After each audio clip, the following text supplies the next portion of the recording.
There were several neat buildings ahead, and Suho's shadow stretched across the pavement as faint cigarette smoke drifted from nearby windows. He muttered that he'd walked right into a snake's nest.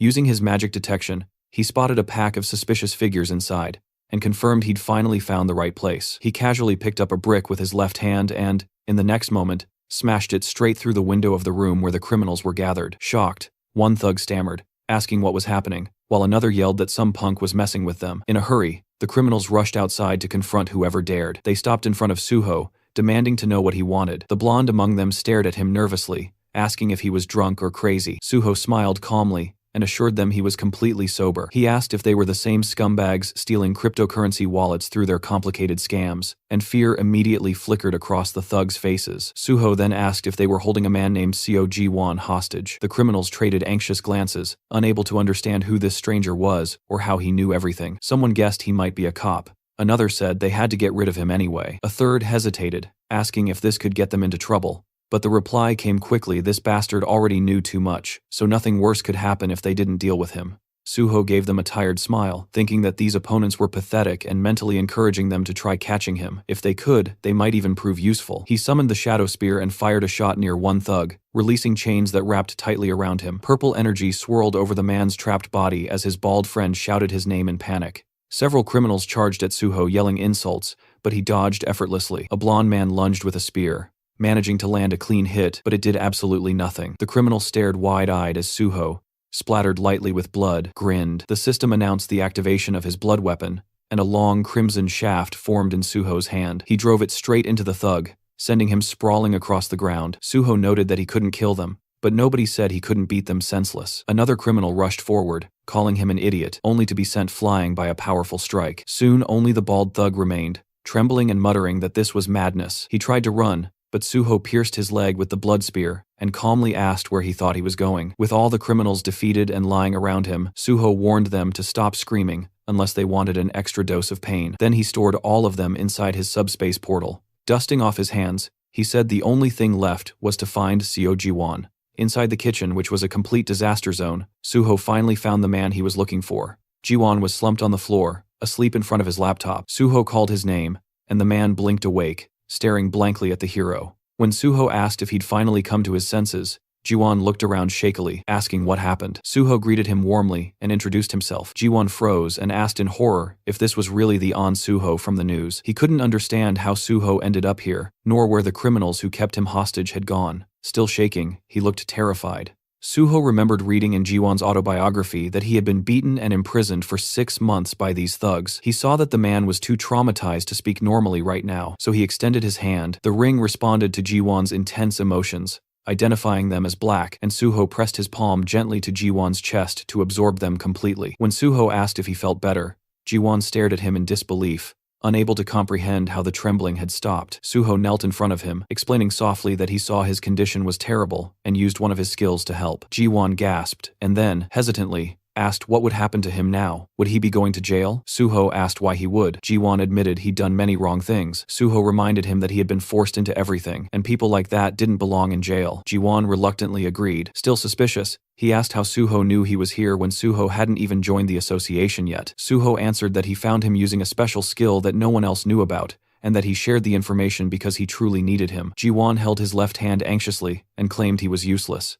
Suho disagreed firmly. Ji-won was the only person in Korea with the cyber-type trait. Ji-won stared in shock as Suho said that. Among countless traits worldwide, cyber-type was one of the rarest, allowing the user's consciousness to enter the digital world. Only 2 people had ever awakened it. One was Seo Ji-won, and the second was known as Overload, who discovered the terrifying potential of digitization and tried to take control of the entire internet, becoming a near unstoppable threat even after the system arrived. And the one person who managed to defeat him had been Seo Ji-won himself. A year after escaping from the criminals, Ji-won disappeared and sacrificed himself to destroy Overload. He was later honored with the nickname Meteor. Everything about his tragic life had been recorded in his autobiography. Thinking of that, Suho vowed that this time he wouldn't allow Overload to appear, nor would he allow Gi-won to die. Suho told Ji-won that this was exactly why he needed him. The world would one day be destroyed by the gates and the system, and Suho couldn't stop that nightmare alone. He asked if Ji-won would help him. Trembling again, Ji-won looked at him in awe as black streams flowed from the ring. The system announced another full absorption. Ji-won closed his eyes, wondering whether someone like him could really threaten the world. He admitted he would have sold his soul for escape, but now he felt he had to help the person who saved his life. Kneeling, he clenched his fist, realizing someone with the same power as him could cause unimaginable destruction. He said he didn't know if he could truly do it, but he would help. Suho saw the man described in the autobiography, a person who endured hell, yet remained selfless. Suho thanked him sincerely, and said their first step was to eat. When Jiwon admitted he had no money, Suho slid slippers toward him and told him not to worry, he would pay.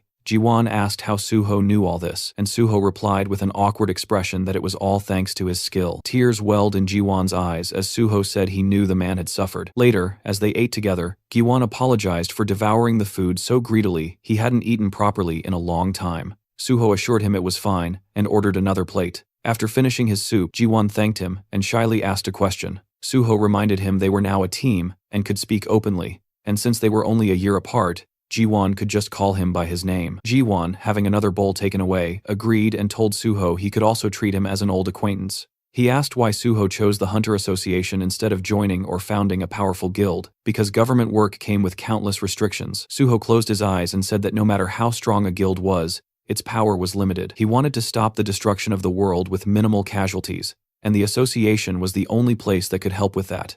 Jiwon nodded, finally understanding. Suho put down his spoon and said he wanted to make a promise. Once he joined the association, no one would ever dare do something like this to Jiwon again. Jiwon smiled gratefully and said he would trust him. Suho stood and offered to sort out the man's past. Jiwon, confused again, followed as Suho put on his jacket and asked if the thugs who kidnapped him really grew up in the same orphanage as him. It was time to pay them a not-so-friendly visit. The moment Jiwon saw those thugs again, rage took over. He beat them mercilessly as they begged him to stop, calling him brother, insisting he'd kill them at this rate. His fists dripped with blood as he screamed at them to shut up. Even the blonde thug lay unconscious by the wall. When Jiwon asked to heal the villain again, Suho looked at the man and asked how many times they'd done this. Jiwon cheerfully answered 7 times. Suho warned him that the special forces would arrive soon, so the beating session had to end. He healed the blonde, remembering how this man had suffered deeply because of similar trauma, and hoping this would help him escape his painful past. A gray car pulled up and Chief Pai Seungjol stepped out. He noted that Suho seemed to have figured everything out already. Suho, standing beside the unconscious blonde, thanked him for coming personally. Pai said he had special feelings for Suho and couldn't help himself. Suho felt slightly offended by that phrasing. The kidnappers were lying unconscious. Pai asked if these were really the criminals. Suho confirmed it. Pai observed that although they were knocked out, they didn't have a single scratch. Suho explained they resisted arrest, but he patched them up afterward. Pai burst out laughing, saying he liked Suho's style, a hero who didn't hold back. Suho apologized, admitting he wasn't experienced in this field. Pai clarified he wasn't scolding him. In fact, he approved. He even said Suho could beat villains nearly to death if he wanted. The association's healers could erase all evidence of violence. Pai pressed his foot on the blonde's head and muttered that criminals like these deserved execution, but society was obsessed with humanity. Suho thought about how he had learned this method back when he worked with the special department in his past life. Pai then noticed Jiwon standing behind Suho and said he'd heard the criminals use this boy in their schemes and that it was his first time seeing someone with cyber-type abilities. He added that Jiwon seemed dangerous and must be taken in. Both Suho and Jiwon glared at him. Suho asked if that was truly necessary, explaining that Jiwon was just a victim. He handed Pai a folder containing the young man's testimony and documents proving everything. Pai was stunned that Suho gathered all of it so quickly. He then asked if digitization could be used inside a gate. Suho understood Pai's motive and explained that the skill belonged purely to the digital domain, making it useless in gate combat, but valuable in cybersecurity. Pai examined the documents and said that if the ability wasn't useful in combat or support roles, then the special department didn't need him. Suho asked softly not to punish Jiwon. Pai commented that Suho was getting soft taking care of the guy, but after hearing everything, he admitted Jiwon had suffered horribly. Turning to his subordinates, Pai declared that Suho was right, the victim shouldn't be punished. They would close the case and help Jiwon receive compensation. Suho bowed deeply and thanked him. Pai said justice was always his goal. Then he asked how Suho knew about this case. Suho had been waiting for this. Raising his finger, he said Seo Jiwon had sent a digital distress signal using his skill, and Suho checked its validity and organized a rescue. Pai asked if that was truly what happened. Suho thought, of course not, but said nothing. Pai handed the folder to his subordinate, praising Suho for always finding a perfect solution. Suho said it was just luck. Pai replied that luck favored the capable. With a hand on Suho's shoulder, he promised to arrange the special recruitment as agreed.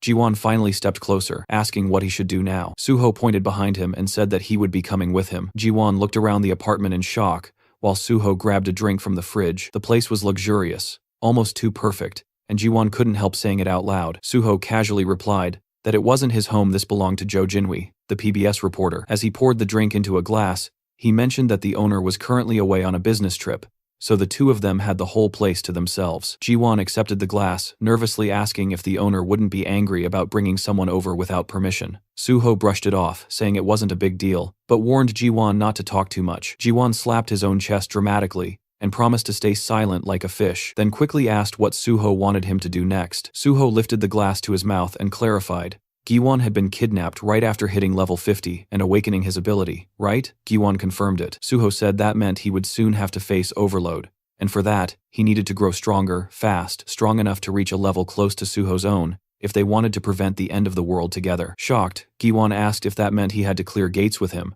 but Suho shook his head while typing on the laptop. They wouldn't level him up the traditional gate-clearing way. Instead, Jiwon needed to learn how to use his cyber-type ability with maximum efficiency. Turning the laptop toward him, Suho asked how he felt about going online together. Jiwon hesitated. Was that even possible? Suho told him to read his own skill description, but pointed out something the system didn't mention openly. Although Jiwon transferred his own consciousness into the network, nothing said he couldn't pull someone else inside with him. Jiwon stared at him in disbelief, but agreed to try. He placed his hand over the laptop and activated digitization. A glowing digital circle formed above his palm as the system notified Suho that player So Jiwon was attempting to transfer his consciousness into the digital world and requesting permission. Suho approved. The system then announced the transition process, and Suho's expression tightened in surprise. A moment later, he found himself standing in the middle of a massive vineyard under a bright sky. Realizing he had literally entered the laptop's home screen, the Windows wallpaper he'd always seen but never imagined he'd experience firsthand. Jiwon,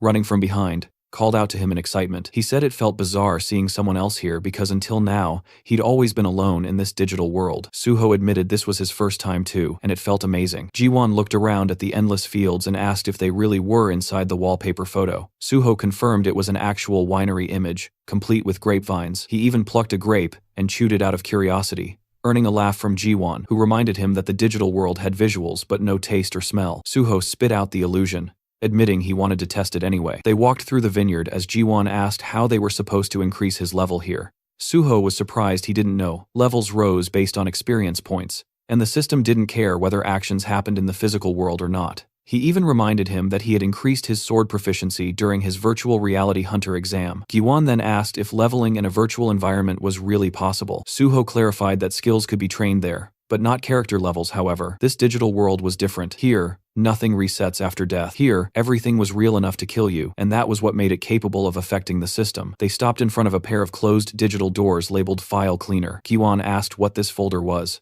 Opening it revealed a cheerful computer window claiming to organize devices easily. Suho explained that it wasn't an antivirus at all, it was malware. When Jiwon asked if he really planned to level up using a virus, Suho confirmed it. Malware behaved like monsters, attacking and destroying systems. Therefore, Jiwon needed to risk his life and defeat them to gain experience. He warned him, again dying here meant dying for real. He also told him never to answer the guide's questions because that would unleash more viruses. As they stepped inside, a blue-haired girl greeted them sweetly, asking if they wished to use the free file cleaner. Suho smiled and said it sounded tempting. Jiwon nervously admitted he almost answered her. Suho handed him a weapon and told him he probably belonged to the magician class, so he should stay in the back, attack, collect bonuses, and let Suho tank the front line. The blue-haired girl reappeared with a much sharper tone, repeating her question. This time dozens of black, glitching monsters with glowing eyes emerged behind her. The system didn't even properly describe them. Only incomprehensible, corrupted characters filled the status window. Terrified, Jiwon pointed out how many there were. Suho manifested his bloody sword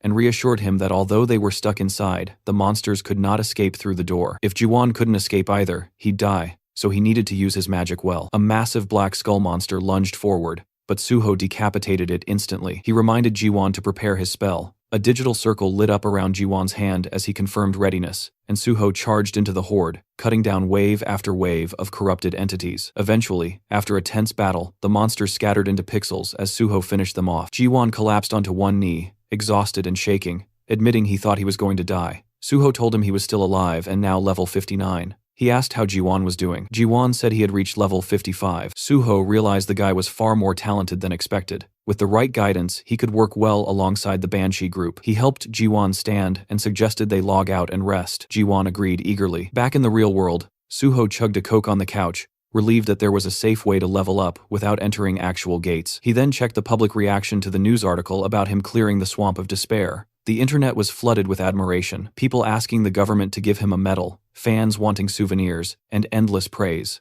Suho rubbed his nose proudly. As long as he kept clearing gates, the world treated him like a hero, and honestly, that kind of respect made life worth living. Seeing everything proceed exactly as planned, he decided it was time for the next step. Suho ended up on a late-night call with guild leader Bei. He went straight to the point, wanting permission to clear the S-rank gate under Nexus Guild's name, and throwing in the promise that every single piece of loot would go straight to the guild's pockets. No strings, no conditions, just pure grind value. The gate in a question is this, the infamous Mole Mine. An S-rank dungeon packed with mana stones and crawling with those freaky mole monsters that moved like they were speedrunning through the dark. Suho eyed the place, already picturing how annoying it was going to be, so many damn moles that grabbing even one mana stone felt like snatching candy from a nest of feral toddlers. Still, he smirked like this entire death cave was just another warm-up. Clearing it was exactly what he planned to do. On the other end of the call, guild leader Bei was quietly analyzing the situation.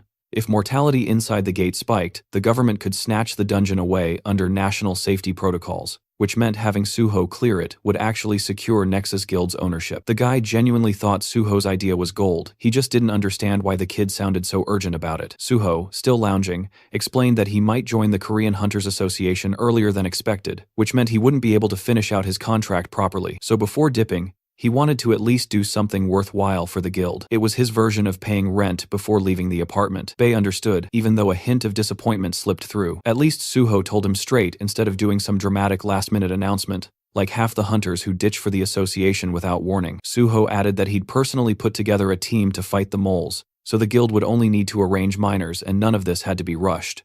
The guild leader finally accepted the plan, saying he'd contact Suho once all preparations were done. The next day, Suho was in the lounge of the Nexus Academy, where Dihan greeted him warmly with an outstretched hand. Suho shook his hand, mentioning that it had been a while since they last met, and then told Jiwon, who stood beside him, that this was Kong Daehan, the one who had taken the exam in the same group as him. Rubbing the back of his head, Dihan admitted that he only passed the exam thanks to the advice he received from Suho. They all sat around a table, and Suho asked whether Daehan had managed to join any squad yet. Daehan replied that he was still training, entering gates and gaining experience on his own. Suho looked at him thoughtfully, remembering that usually when a newcomer joins a guild, they're assigned to a squad to build experience and increase their survival rate. Smiling slightly, he asked Daehan if he would like to gain experience in his own squad. He explained that he planned to clear gates soon, and it would be helpful to have him. Daehan reacted in surprise, but quickly said that if Suho was interested in him, then he was ready to assist however needed. He even shouted happily that he was always ready to help.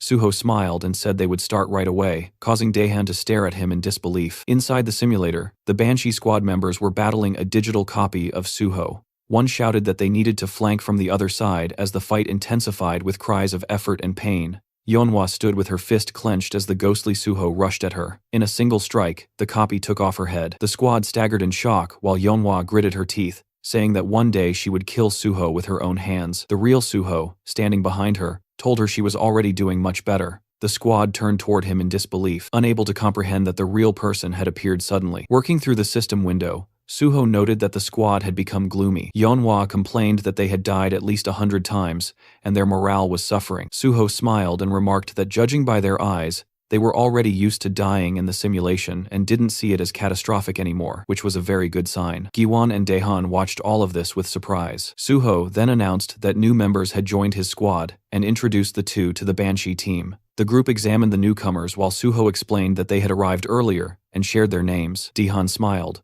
while Jiwon looked nervous. Suho asked the Banshee squad if they were tired of this place yet. Yeonhwa tightened her fist and said they were nowhere near bored. Burning with fury, she warned that she wouldn't rest until she managed to take Suho's head off, and the entire Banshee group was fueled with killing intent. Suho smiled and said that he liked that attitude, advising the newcomers to develop the same instinct. Giwon asked why that was necessary, and Suho replied gently that it was essential if they wanted to survive inside real gates. He declared that from today onward, they would all train to clear gates together. Yeonhwa stepped closer, and Suho told her that one of the newcomers was a mage and the other a tank, so they didn't need sword training. She would need to organize the squad properly, use the clones well, and train everyone hard. Yeonhwa agreed, but asked him to at least explain more about the gate. Suho adjusted the system window and said that he would have to change the clones' settings, but soon they would understand everything themselves, so they should be ready. When she asked him again about the type of gate, Suho simply said that it would be a very ordinary one. He added that it would be inconvenient to call each other with meaningless shouts in real combat,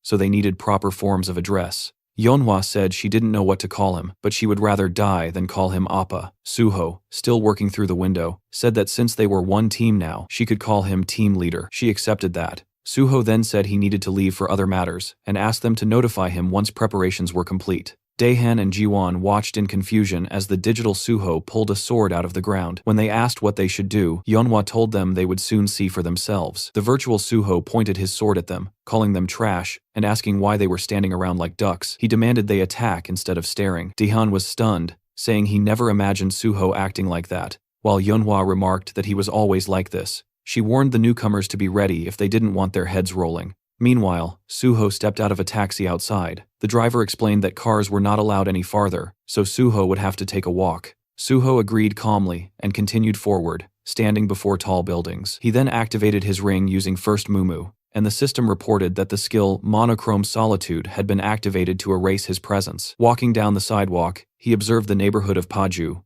once known as the Golden Land. Seeing the beggars nearby, he remembered how prosperous the place used to be. But after the appearance of multiple gates and too few hunters to clear them, the area had become desolate. If not for the gates, this place would never have turned into such a ruined district. Passing by the impoverished residents, he thought about how the area was now filled with crime, gangs, drugs, and hunger. He knew that he couldn't save everyone here. Still, he remained determined. He needed to clear the gate quickly, and when the right time came, this place could become useful. Looking up, he realized that the abandoned area had attracted a certain group of people who could be useful to him. He stopped before a familiar door, remembering that he used to come here often in his past life. A man peeked through a small window in the door and asked who he was. Suho said he wanted to purchase the mine. As First Mumu deactivated, the man immediately recognized him as An Suho. Smiling, Suho confirmed it. The man opened the door and invited him inside, pointing at a sofa. Sitting across from him, the man explained that, although they weren't officially open yet, he already had orders about how to treat Suho. He asked if Suho had ever been to Paju. Suho instead asked whether the man was uncomfortable. The man repeated the question in confusion, and Suho mentioned that he didn't look comfortable in the mask he was wearing. Surprised, the man asked how Suho noticed that. Suho told him not to worry, since they were alone. The man removed the mask, revealing a stunning red-haired woman underneath. She commented that she had expected someone capable of clearing 2 portals alone to have abilities like this. Suho recognized her immediately as Choi Yun, one of the most famous gate brokers in the country. In his past life, he had gained access to many portals through her, but now, at this time, she was barely known. Choi Yun crossed her legs and asked how Suho knew about this place, adding that she found it interesting he used the slang term mine instead of the official term gate. Suho thought to himself that Choi Yun only gained popularity later after joining the Union Korea's largest underground guild. Placing his briefcase on the table, he simply said that he always learned what he wanted to know and suggested they talk about gates. She asked which ones he was looking for. He asked if she had access to the Twisted Forest. Choi Yun stiffened in surprise, and Suho pushed the briefcase toward her, saying he wanted to buy a pass and would be entering alone. She explained that the Twisted Forest had appeared on the market less than 3 days ago, and very few people knew about it. She asked how he even knew she had access to it, and what the price was. Suho answered that explaining such things in the black market wasn't necessary. He reminded her that when dealing with gates, people didn't talk more than needed. There were 2 types of gate deals, buying the gate itself, or buying a one-time entry ticket. Ownership cost far more, but even single entry into a popular gate could be expensive. Choi Yun nervously apologized and said that a one-time entry into the Twisted Forest cost 100 million won, and clearing it alone was extremely difficult. She asked whether he was sure he wanted to attempt it. Suho held a thick bundle of cash, telling her not to worry, since it was his responsibility. He said she could take a deposit now, and he would give the rest once they reached the gate. Smiling, Choi Yun admitted he surprised her, hence all her questions. She agreed to take him. Their car crossed a bridge, and Suho noticed an emblem on the dashboard. From it, he realized Choi Yun had already joined the Union. He thought that was good. Their influence would prevent trouble. Looking out the window, he listened as she asked whether he was surprised to be crossing into North Korea. He admitted it was unusual. He remembered how after the appearance of gates, North Korea fell into chaos. China tried to take control, but failed because of the creatures near the borders. Meanwhile, South Korean hunters moved more freely. During the ride, Choi Yun commented that Suho was much more straightforward than she expected. She said that after reading about him in articles, she assumed he would be different. Suho replied that he simply wanted to leave a good impression. They stepped out of the car in front of a group of armed men. Choi Yun announced that she brought a guest who wanted to enter the Twisted Forest and said the payment had already been made. One scar-faced man said he expected a nobody, but seeing An Suho surprised him. The girl told him to mind his manners and asked where his boss was. A bald man stepped out of a tent, introducing himself as the leader here, and saying it was an honor to meet Suho. Suho examined him quietly, recognizing him as Bang Duek,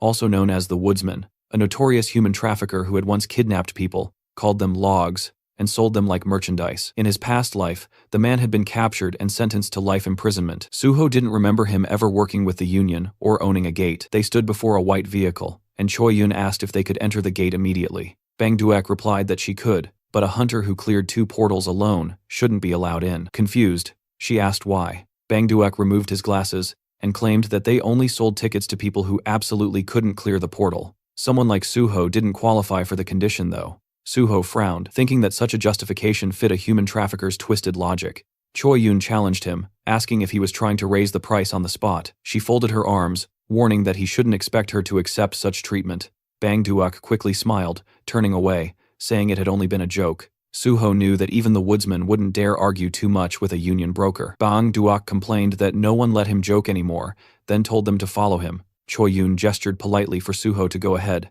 telling him she would ensure his safety. Meanwhile, several unpleasant-looking men stared at Suho with hostility. Suho knew that if he managed to clear the gate successfully, there could be an ambush waiting for him on the way out. That was why brokers were responsible for keeping clients safe, and why so few existed. When the shutter lifted, the glowing portal appeared. Bang Duek asked Suho whether he truly intended to enter alone and whether he thought he was invincible. Suho simply ignored him and stepped into the gate, Twisted Forest. A blue portal shimmered before him, and the system reported that entry had begun. It also stated the rules. Only hunters level 99 or below were allowed, and the maximum squad size permitted inside was 8. Suho stepped into the forest, lifting his gaze as he took in the twisted landscape. He hadn't expected to end up in this place. In his previous life, he had never entered this gate either, but he had heard enough about it to know what awaited inside. Calling forth his shadow spear, he decided to first search for anything useful. Closing his eyes, he activated magic detection, and purple streams rose upward. A massive yellow eye glared back at him as he realized that the trees themselves were monsters. The system identified them as Twisted Ents,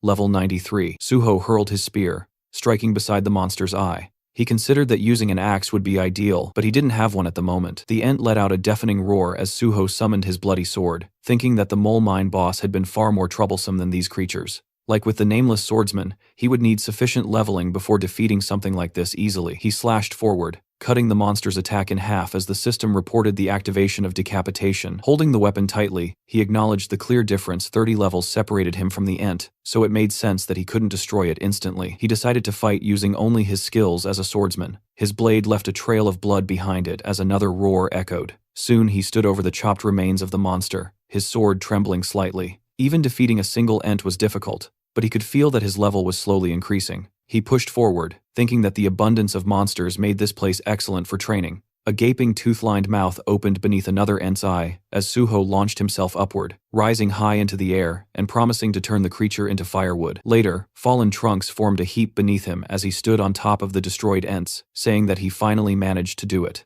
Opening his status window, he realized that despite the slow progress, he had reached the result he wanted. Surprise touched his expression as the system congratulated him. The light of healing had reached maximum level. It explained that F-rank healing now used mana more efficiently, increased healing effectiveness, and reduced regeneration time. It showed him the progression from rank 50 to 100, and he recalled how before level 40, he only had access to one class skill. At level 50, class skills rose to rank A. After level 60, they rose again. And at level 100, he would be able to change his class entirely. Jumping down from the broken trunks, Suho walked forward with his hands in his pockets, thinking that the boss should be appearing soon. Meanwhile, in the middle of a quiet pond sat a mysterious creature with horns. Its eyes were closed. When they opened, the system identified it as Malayan, ruler of the Twisted Forest, a level 100 monster boss. Suho stopped in front of the horned figure, finally encountering his first 1-star monster. He reflected that monsters below level 99 were usually not specially classified, but from level 100 onward,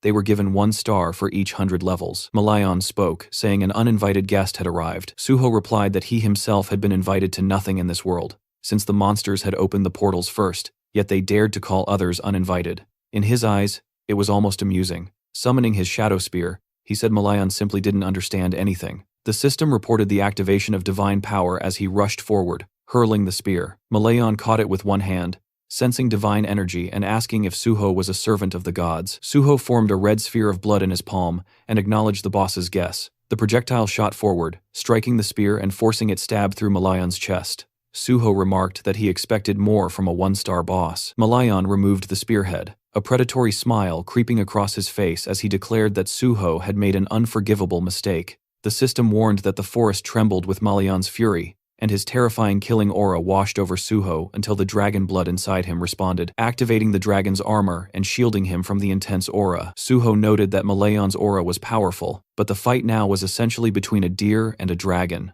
Malayan demanded to know what kind of dark magic was protecting him. Suho said it was not magic but simply a reward for effort. He summoned the shadow spear again. The boss scoffed and asked if that was all he could do. Suho replied that he could do much more if needed. The spear struck the ground in front of Malayan, and black chains coiled around the boss as the system activated shadow binding and shadow bleeding. Malayan tore through them easily, asking if Suho truly believed such tricks would work on him. He raised his arms, the water around him bubbling as black energy surged upward. Menacing formations rose from the pond. With a confident smile, Malayan urged Suho to feel the difference in their strength. Suho watched calmly and said he was looking forward to it. A powerful strike came at him, which he dodged with ease, responding with blood-enhanced sword attacks. His blade turned crimson as the system activated decapitation. Suho acknowledged that this enemy was indeed tougher than the Ents. He leapt back to avoid a massive root, cutting another one cleanly. Malayan sneered, saying Suho didn't know how to handle a sword. Suho admitted it with a smile, stating that he only needed to wait a moment longer. Malayan studied him, unable to discern his intentions. Suho's slashes continued, and faint red marks began appearing on the roots. Malayan realized Suho had stopped using divine power and couldn't understand the purpose of these weaker attacks. Suho's movements made no sense to him. Malayan spread his arms and prepared another attack, sending multiple roots surging forward. He promised to cut Suho to pieces, but when the attack reached Suho's position, the roots split apart effortlessly. Standing on a stone island, Suho's calm expression contrasted Malayan's shock. Malayan tried to justify it, imagining Suho had struck weakened points on the roots, but as more roots fell with clean cuts, Suho said that his technique seemed to have worked. He had been using decapitation so that the system would assess his technique, and now that it recognized his mastery, it significantly boosted his strength. Holding a red and black sword, he watched as the system announced that his swordsmanship had surpassed all others and upgraded decapitation to rank S. A follow-up message stated that the will of the nameless sword reacted to this increase. Smiling, Suho read the new system notifications. The sword's consciousness awakened, it blessed him, it chose a new target, and then the system congratulated him for becoming the successor of Void-style swordsmanship. Malayan unleashed another swarm of roots, shouting that Suho could not stop this attack. Suho looked up, struck once, and split the massive root neatly in half. The system identified the technique as the first form of the Void-style slash. Malayan, enraged, demanded to know what sorcery this was. Suho replied that it was not magic. Holding his bloody sword forward, he said the real fun was only beginning. The system announced that Suho's understanding of swordsmanship surpassed all others and would now be added to the system's database. Suho thought back to when he first created the style, mistakenly believing he had reached the limit. Later, he had realized that there were monsters like the nameless swordsman, whose skills exceeded all human abilities. The first technique he learned afterward was Void-style, Steel Cutter, and he had achieved it in this life far faster. Malayan furiously promised to crush this dark magic, but Suho asked whether life taught him nothing. The system activated cutting steel. Suho slashed, and Malayan raised his hands in disbelief, unable to comprehend what he was seeing. Suho questioned whether the boss was blind in his old age and promised to finish him. Malayan refused to back down, summoning giant monsters behind him. The system identified them as Twisted Forest Golems, levels 96 to 98. Suho declared that Malayan had summoned pathetic creatures. Malayan smirked, ordering the golems to kill him. Suho charged forward, striking down one with a single blow as the system activated, cutting steel again. More golems collapsed, dropping green stones. Standing among the defeated monsters, Suho told Malayan that steel was no longer difficult for him to cut, so these creatures didn't stand a chance. Malayan snarled, sending more vines toward him. Suho sliced them apart and said the boss had exhausted all his strength. He jumped up onto a stone, then another, and declared that it was time to finish it. Leaping into the air, he kicked Malayan mid-flight, knocking the boss into the water. Streams ran down the monster's body as Suho summoned a shadow spear and wrapped him in chains. Malayan, struggling, demanded he stop talking, and accused him of daring to mock a being of his stature, but the chains held him in place. Suho swung his blade and beheaded him with a single decisive strike. The system announced that Malayan, king of the Twisted Forest, had been defeated, and the gate was cleared. Suho was named MVP, received bonus experience, 1 skill point, and another skill point as all his abilities rose with the level increase. A green sphere floated up from Malayan's corpse. Suho said this was what he came for. The system described it as the cursed druid sphere, rejected by the gods, an artifact that controlled unstable minds and corrupted them. It had allowed Malayan to become the sole druid and guardian of the Twisted Forest. Suho examined it, thinking that although the void style was valuable, this sphere had been his true goal from the start. With that, he decided it was time to leave. Outside the portal, people watching gasped as they realized the gate had been cleared. Choi Yun was shocked that he had succeeded. Bang Duek stared, enraged, remembering their earlier conversation. The gate was S-rank, allowed up to 8 participants,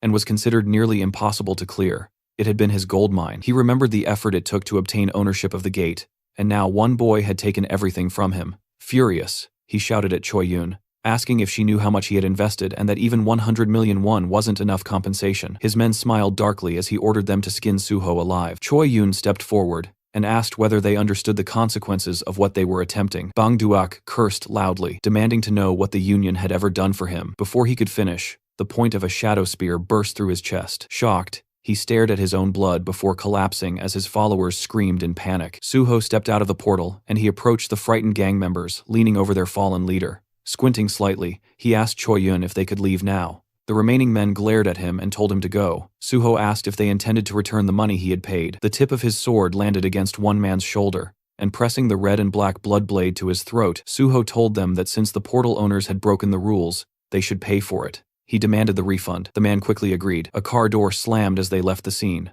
Choi Yun, seated at the wheel, thanked him. Suho replied that, of course, she should be grateful, then added that thanks couldn't be put in a pocket so a more substantial gesture wouldn't hurt. She admitted he was sharp-tongued, and he answered that it was natural since he was a swordsman. Handing her his phone, he asked her to give him her number so they could stay in touch. Choi Yun said she would call him first instead. Suho said he would welcome it, especially if she found another suitable gate. After saying goodbye, he stepped away from the car. Watching him leave, Choi Yun remarked softly that he was much nicer than she had expected.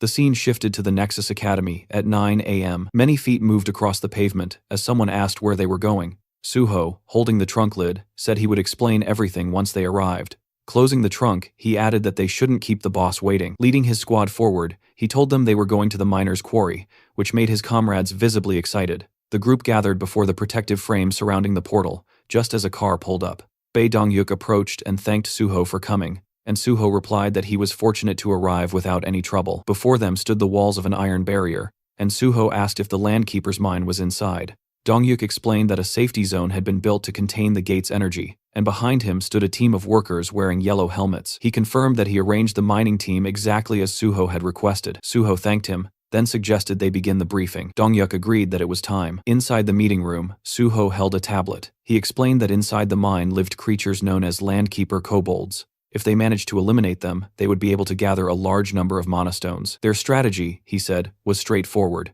Destroy every monster, collect as many monastones as possible, defeat the boss, and clear the landkeeper's gate. A guild secretary asked in surprise if it was really that simple. The group looked thoughtful, and someone wondered why no information about the portal boss had been shared during the briefing. Suho replied that he would fight the boss alone, so he felt it didn't require further attention. Raising his index finger, he reminded everyone that, as previously promised, all profits earned from clearing the gate would belong to the Nexus Guild. He shook hands with Dongyuk, who said he was counting on him. Suho thanked him for the trust and said he would not disappoint. Then, smiling, he told the nearby miner that his squad should wait behind and only begin mining when they received the signal. The miner nodded that he understood.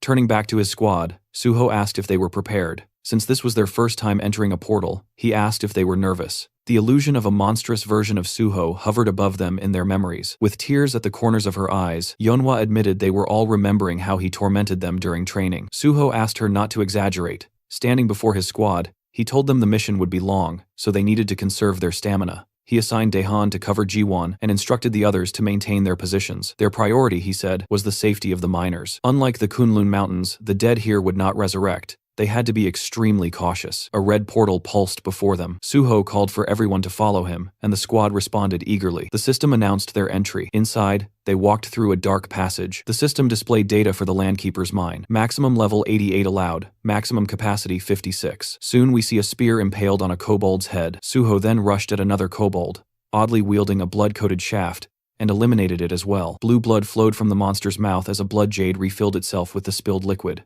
Suho thought it was impressive how few kobolds were present, giving him enough time to gather their blood. One of the miners was astonished, saying that Suho had destroyed all the enemies with a single blow. A Banshee squad member beside him agreed wholeheartedly, and when the miner asked if the boy had never seen Suho fight, Kaowon admitted that it was true, since their leader typically only talked. Yeonhwa urged them to keep up. The squad pushed forward and joined the battle. They received orders to eliminate the kobolds and protect the miners. Jiwon raised his hands, forming a magical circle, promising cover. Daehan decapitated another kobold creature nearby, and Yeonhwa told everyone to maintain formation and avoid rushing. Suho looked over his shoulder with a small smile, satisfied that they were following his instructions and that nothing had gone wrong yet. Yeonhwa told the miners to begin their work. Once the hunters pushed forward a bit, the miners started digging. Massive crystals glimmered around them as one miner announced they had nearly finished gathering the stones and requested they be taken to the surface. He also told his teammates to double-check for valuables and to remove any monster corpses blocking the area. A miner suddenly noticed something to his left.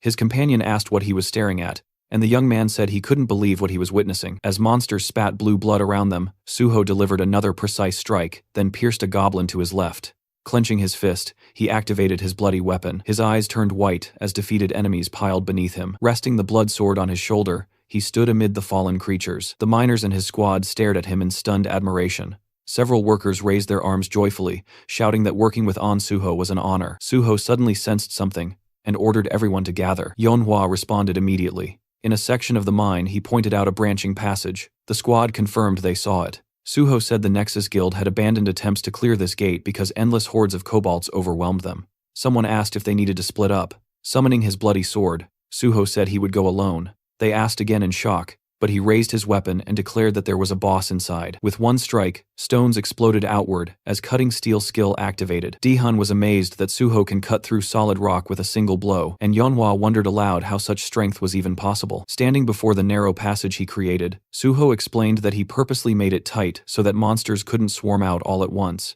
He ordered them to remain here and guard the right side while he went left. When someone asked if they should simply kill any goblins emerging from the cut passageway, Suho confirmed they should, adding that originally he intended to block the entire entrance, but then realized they wouldn't gain experience that way. Turning away from his squad, he told them not to look for him under any circumstances. If he didn't return within 12 hours, they were to leave the mine entirely. Yeonhwa agreed. Suho thought to himself that he would need all 12 hours to finish what he planned. Turning his head once more, he told them they would meet again soon. Duho muttered that Suho had blocked the entrance and questioned whether the man was sane. Hyunmin said that even though Suho was their leader, going alone would be extremely difficult, and he feared Suho might not manage. Jiwon countered that Suho would be fine, reminding them all that their leader had cleared 2 sealed gates and multiple dangerous portals single-handedly. Yeonhwa smiled, saying they all remembered that, so they simply needed to believe in him and do their part. One of the fighters agreed and said they needed to make sure Suho would be shocked at how much they had improved by the time he returned.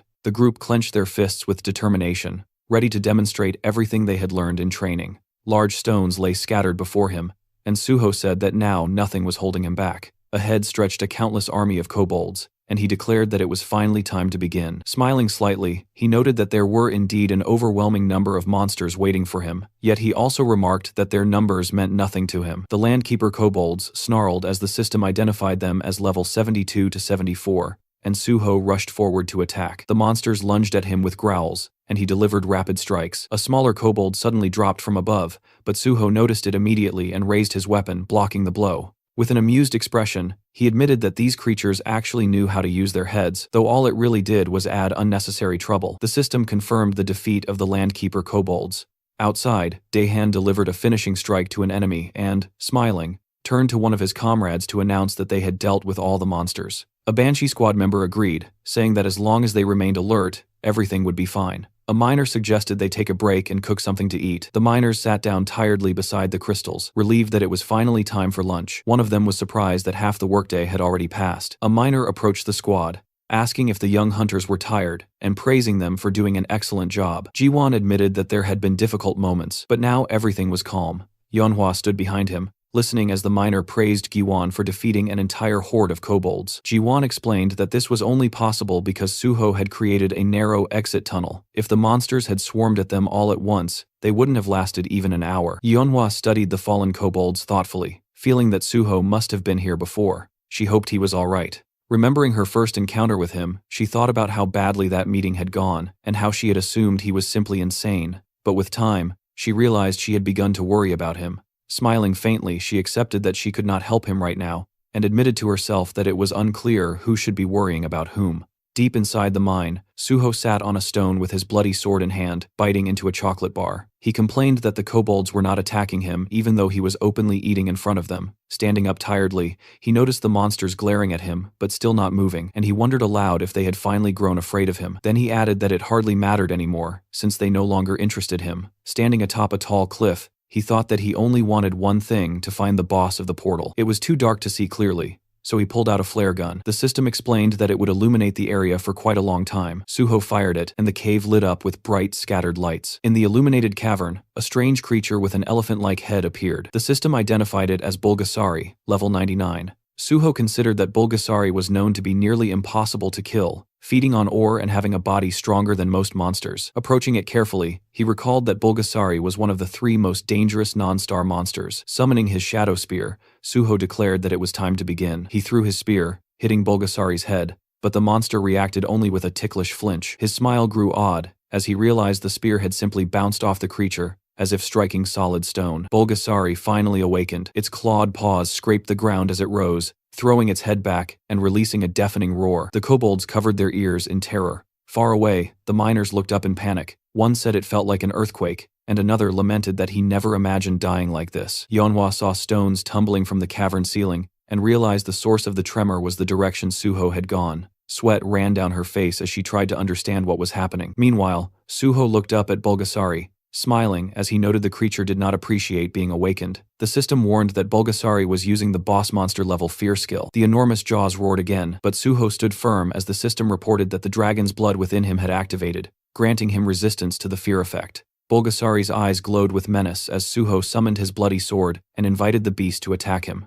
Bulgasari then fired a steel projectile from its trunk, aiming directly at Suho. He remembered that Bulgasari converted ore stored inside its body into ammunition and spat it with incredible force. Although the technique was primitive, its destructive power was terrifying. He gripped his sword with both hands, thinking that steel was one of the strongest materials, and few things could match it. With a clean slice, he cut the projectile. Steel Slash had activated. Smiling, Suho announced that it was time to tame the monster. He felt relieved that he had collected so much blood earlier. Bulgasari roared furiously and charged. White energy burst from its body, and its massive paws thundered across the ground. The creature opened its mouth wide, moving shockingly fast. Suho admitted that such speed seemed almost unfair. The monster smashed into the cavern wall with full force as Suho leapt aside just in time. Though shaken, he knew he could not waste a single moment. The cave could collapse at any time. Jumping from a rock, he summoned his bloody sword. Holding it firmly, he focused on using every drop of blood he had gathered for the strongest attack he could muster. With a decisive strike, he sliced off one of Bulgasari's trunks, using the skill, Steel Slash. The monster roared in agony as the severed trunk fell to the ground.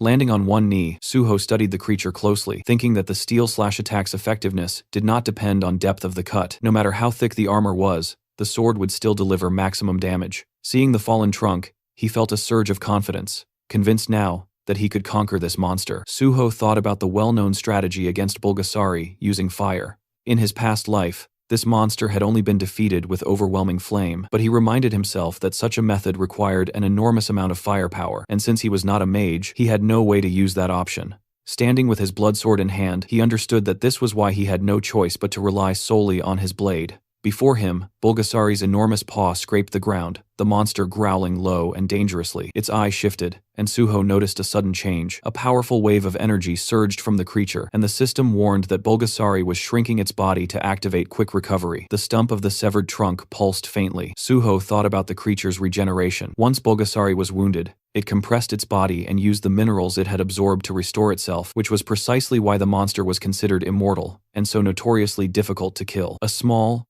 almost comical appendage began sprouting from the wound as the regeneration took place. Suho smiled and asked whether the monster expected him to simply stand and watch this process. Yellow waves of power spiraled around Bulgasari, and the system reported that the monster was initiating ultra enhancement. A new exoskeleton began forming as the absorbed minerals hardened along its body, giving the beast an even more threatening form. The two opponents faced each other. Suho realized Bulgasari was using every skill it had, unleashing its full strength in an attempt to defeat him. Clearly, the monster believed it needed all its power for this single confrontation. Suho, still smiling, accepted the challenge. The monster launched itself forward, the system stating that it was using the skill Ultra Rotation. Holding his bloody sword, Suho braced himself. He had always wondered what Bulgasari, known as one of the strongest monsters, was truly capable of, and he was equally curious to see whether his blade would be able to break through such formidable power. The two clashed. His sword met the monster's rotating body with a violent impact. Bulgasari's eyes gleamed, yet Suho remained calm as he slashed at its form. The creature's limbs suddenly sprawled outward in a helpless motion. Bulgasari growled weakly, looking upward as if trying to understand what had happened. Suho tried to make sense of whether he had already defeated the beast. Raising his sword high, the system announced the activation of Steel Slash. Suho struck with full force, slicing the monster cleanly in half with a single decisive blow. A deafening roar echoed, the monster's remaining eye glowing as Suho pointed a green sphere toward it, declaring that Bulgasari now belonged to him.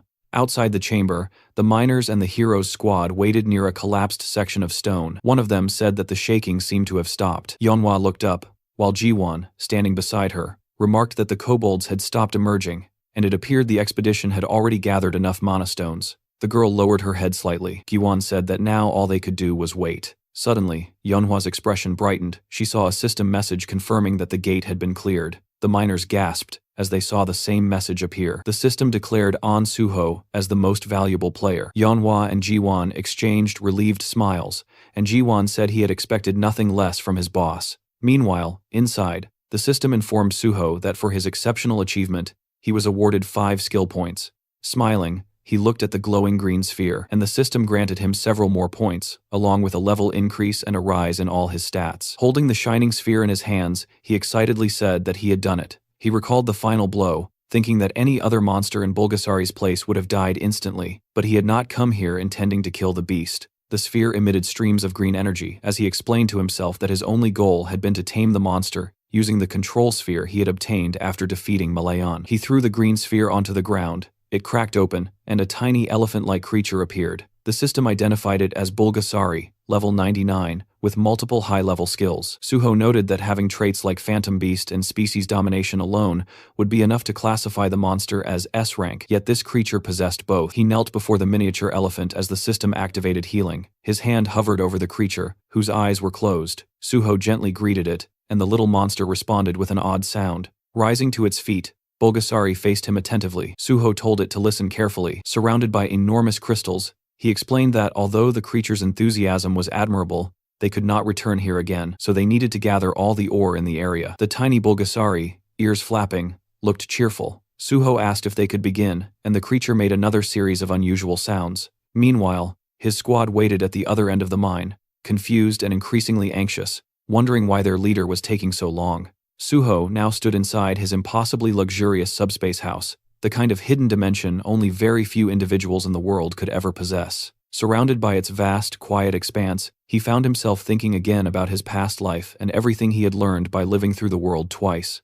In that old life, the only player who had ever controlled Bulgasari was a person known as Gaia, the Master of Earth. Their fame had risen entirely, because Bulgasari was an overwhelmingly powerful creature. Suho remembered every detail of how Gaia used Bulgasari. The monster was a mythical beast capable of devouring any kind of metal, converting all of it into pure strength, while also storing enormous quantities of minerals within its body, turning itself into a walking mountain of compressed energy. Inside the subspace house, Bulgasari, now nicknamed Bulbul, looked shockingly cuter than its terrifying full-sized form. It resembled a cheerful, metallic-skinned gray hippo as it bounced energetically around the room. Then Bulbul opened its mouth wide and inhaled an entire mound of gleaming magic stones like a living vacuum. Once it had consumed everything, it rolled onto its back and began radiating a deep, powerful glow. Suho watched this with satisfaction, thinking that this little creature was unquestionably the greatest miner in the entire world. He smirked to himself. By now, the Nexus miners outside should have collected their portion exactly as agreed in the contract. Whatever remained inside this subspace belonged solely to him, and he had ensured that. Outside the mine, Daehan, Yeonhwa, Jiwon, and the rest of the team continued to wait near the sealed tunnel. Daehan grew increasingly restless, convinced that Suho had been gone far too long. The miners whispered to each other, assuming that Suho must have defeated the boss, but perhaps suffered injuries during the fight. A few even considered going deeper to check, but Jiwon held firm, insisting that they follow Suho's strict orders. Yeonhwa agreed, even though worry tugged quietly at her thoughts. She reminded everyone that a team without trust in its leader would collapse, and Suho had clearly told them not to enter for at least 12 hours. None of them wanted to break that trust. Suddenly, the stone wall exploded outward in a burst of purple energy. Suho walked out through the smoke, appearing completely calm, as if he had finished a short training session, rather than a life-threatening battle. His squad rushed toward him immediately, demanding to know why he had taken so long. Giwon, especially dramatic, practically jumped in front of him. Suho teased that if they were that worried, they should have come looking for him. The group quickly reminded him that he was the one who forbade them from doing so. Suho's teasing expression softened when he placed a hand on Jiwon's shoulder, acknowledging that the boy had followed his orders loyally. Yeonhwa admitted she was relieved that their trust had not been misplaced, though she still disliked being treated like a child. Suho simply said that they had lived entirely different lives, and that was the undeniable truth. Their darker pasts had shifted completely, and he felt a quiet pride at having changed their future paths. Afterward, Suho thanked the miners and said that it was finally time to leave the cave for good. The group cheered enthusiastically, more than ready to return to the surface. Meanwhile, in his office, guild leader Bae Dongyuk waited anxiously. The longer the silence stretched, the more tightly he clenched his hands. If anything happened to Suho, all responsibility would fall on him, and the Nexus Guild would drown in trouble. Suddenly, someone burst through the door with news announcing An Suho and his entire team had returned safely. Dongyuk hurried out to greet them in relief. Suho confirmed the gate was cleared and requested that the result be officially registered. Later, they gathered in the office to review the collected materials and recorded data. Dongyuk was stunned. Despite Suho's unusually short contract period, the profits were massive. They estimated more than 7.2 billion won in resources, possibly exceeding 10 billion after processing. Suho quietly remembered the raw stones he had claimed for himself in advance and nearly laughed. His personal haul was worth a fortune. To be fair, Dongyuk offered Suho's squad 10% of the gate's entire profit as a bonus. Suho pretended to be surprised, even though inwardly he thought it was too generous. He had already taken enormous amounts home, so demanding anything more would feel greedy. After a polite exchange, they eventually agreed on a balanced reward that satisfied both sides. Once the matter was settled, Suho mentioned something else. He wanted to form a secret raid unit within the Nexus Guild. Since he would soon join the Hunter Association as a government hunter, he would be unable to lead his team officially. He asked Dongyuk to support them quietly and register them within the guild, so they could continue serving as a hidden force behind the scenes. Dongyuk loved the idea and agreed immediately. Suho reflected that only because he had regressed could he build a foundation this solid, avoid the betrayals of his past life, and test each person until they proved to be trustworthy allies. This time, he wanted real companions walking beside him, not opportunists. Later, Suho entered the locker room where his squad was gathered, still buzzing with excitement about the previous mission. Jiwon immediately leaped toward him with his usual overly enthusiastic greeting. Suho gathered them around and shared the news starting today. They were all officially members of Nexus. The team was stunned. Several Banshee members had given up their previous jobs just to follow him, and now they would receive proper pay, clear advancement paths, and official B-rank status with potential for A-rank promotions. Daehan and the others were ecstatic, celebrating like they had just won a grand prize. Right then, Suho's phone rang. It was Chief Pai, calling with even more good news. Suho's special recruitment for the Hunter Association had been approved. Soon, he would formally join, receive a commendation, and begin his government contract. Chief Pai joked that Suho was becoming far too impressive, and Suho responded that he fully intended to keep surprising everyone from here on out. The next day, inside the Nexus lounge room, the entire Banshee squad was deep inside the digital space created through Jiwon's digitization skill. The bright white environment looked futuristic from outside, but inside the environment was filled with glitch-covered monsters, their red eyes flickering as they crawled out of broken streams of corrupted data. The creatures let out distorted screams as they swarmed the team. Everyone held their positions while Daehan barked commands, keeping the formation from collapsing under the chaos. Yeonhwa glanced toward Jiwon, who was catching his breath while leaning heavily on his staff. She asked if he was all right. Giwon insisted he was fine, though he was clearly pushing himself too hard, determined not to look weak and wanting to prove he truly belonged in the Banshee squad. One of the older members gave Jiwon a playful smack on the back, nearly knocking him off balance, teasing that their youngest member was really fired up today. Another stepped in to steady him, placing a hand on his shoulder and telling everyone to quiet down. Yeonhwa reached out to help Jiwon stand straight and warned him not to let any weakness show. If they wanted to reach level 100, if they wanted to keep up with their leader's reputation, they still had a long road ahead of them. The others agreed. If Jiwon wanted proper recognition, he had to keep fighting. Their determination collectively surged. The entire team shouted together that, no matter how hard the climb became, they would give everything they had. A short distance away, Suho watched them while surrounded by the digital remains of corrupted monsters he had already taken down. Their enthusiasm amused him. He thought the team had grown almost too energetic. He had told Ji-won to set the program to hard mode, but even he hadn't expected things to escalate this intensely. He even joked internally that if a virus like this ever spread online, the entire internet would probably collapse. Soon, Suho walked up to Ji-won and asked whether he was holding up. Ji-won tried to appear unfazed, saying he was just taking a break before returning to battle. Suho simply told him they were done for the day and that it was time to log out. Ji-won froze, unable to believe Suho had finished clearing the stage already. The rest of the team, exhausted but irritated, felt like their leader had played a different game entirely. They insisted they were only getting started. Suho quietly smiled. He knew now that they were pushing themselves harder for his sake. He exited the virtual space. Later, in the real world, Suho sat alone inside Angel in Earth Coffee, a calm cafe near the edge of Seoul. He checked his phone and organized his next steps. Since he had just entered the special recruitment program, his free time would shrink quickly. He needed to move fast. His next priority was locating a certain individual. Soon a white car pulled up outside. Choi-yoon stepped out casually and walked inside as if she owned the place. She ordered a strawberry frappe. Suho reminded her that she wasn't really in the position to demand drinks, since he had called her here to repay the favor she owed him. But before she could react,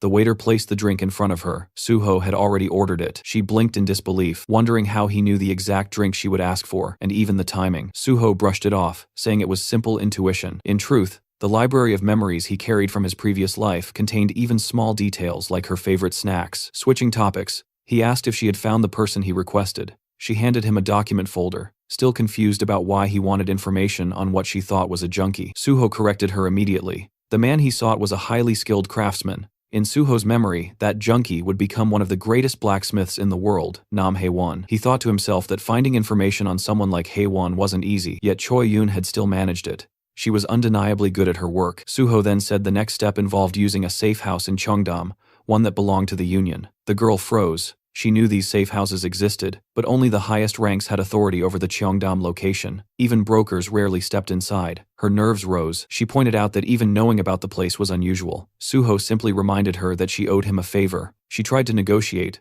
but he pressed her harder, even teasing that if her entire life's worth amounted to mere paperwork, maybe he shouldn't have helped her at all. Cornered, sweating, she started making out childish excuses. Finally defeated, she said she would make the call. She stepped outside. Suho waited calmly. Knowing the Union would eventually choose the most logical outcome, they would approve his request. When she returned, she looked defeated and asked whether it truly had to be Cheongdam. Suho's twisted expression made the answer obvious. She regretted asking. He chose the location simply because it was closest. She told him he could use it, but only under one condition. She explained that if he met that condition, he could access the Cheongdam safe house at half price. Even so, half the price was still expensive. She pulled out her phone, ready to accept the Union's terms, but Suho told her to wait. He wanted to know the full catch first. She thought he was being extremely strict for someone asking favors, but Suho replied with a shrug, saying he had to be, after all. He was joining the Hunter Association. Finally, Choi-yoon told him the condition. He had to help clear a newly discovered gate the Union had found, one they didn't want exposed,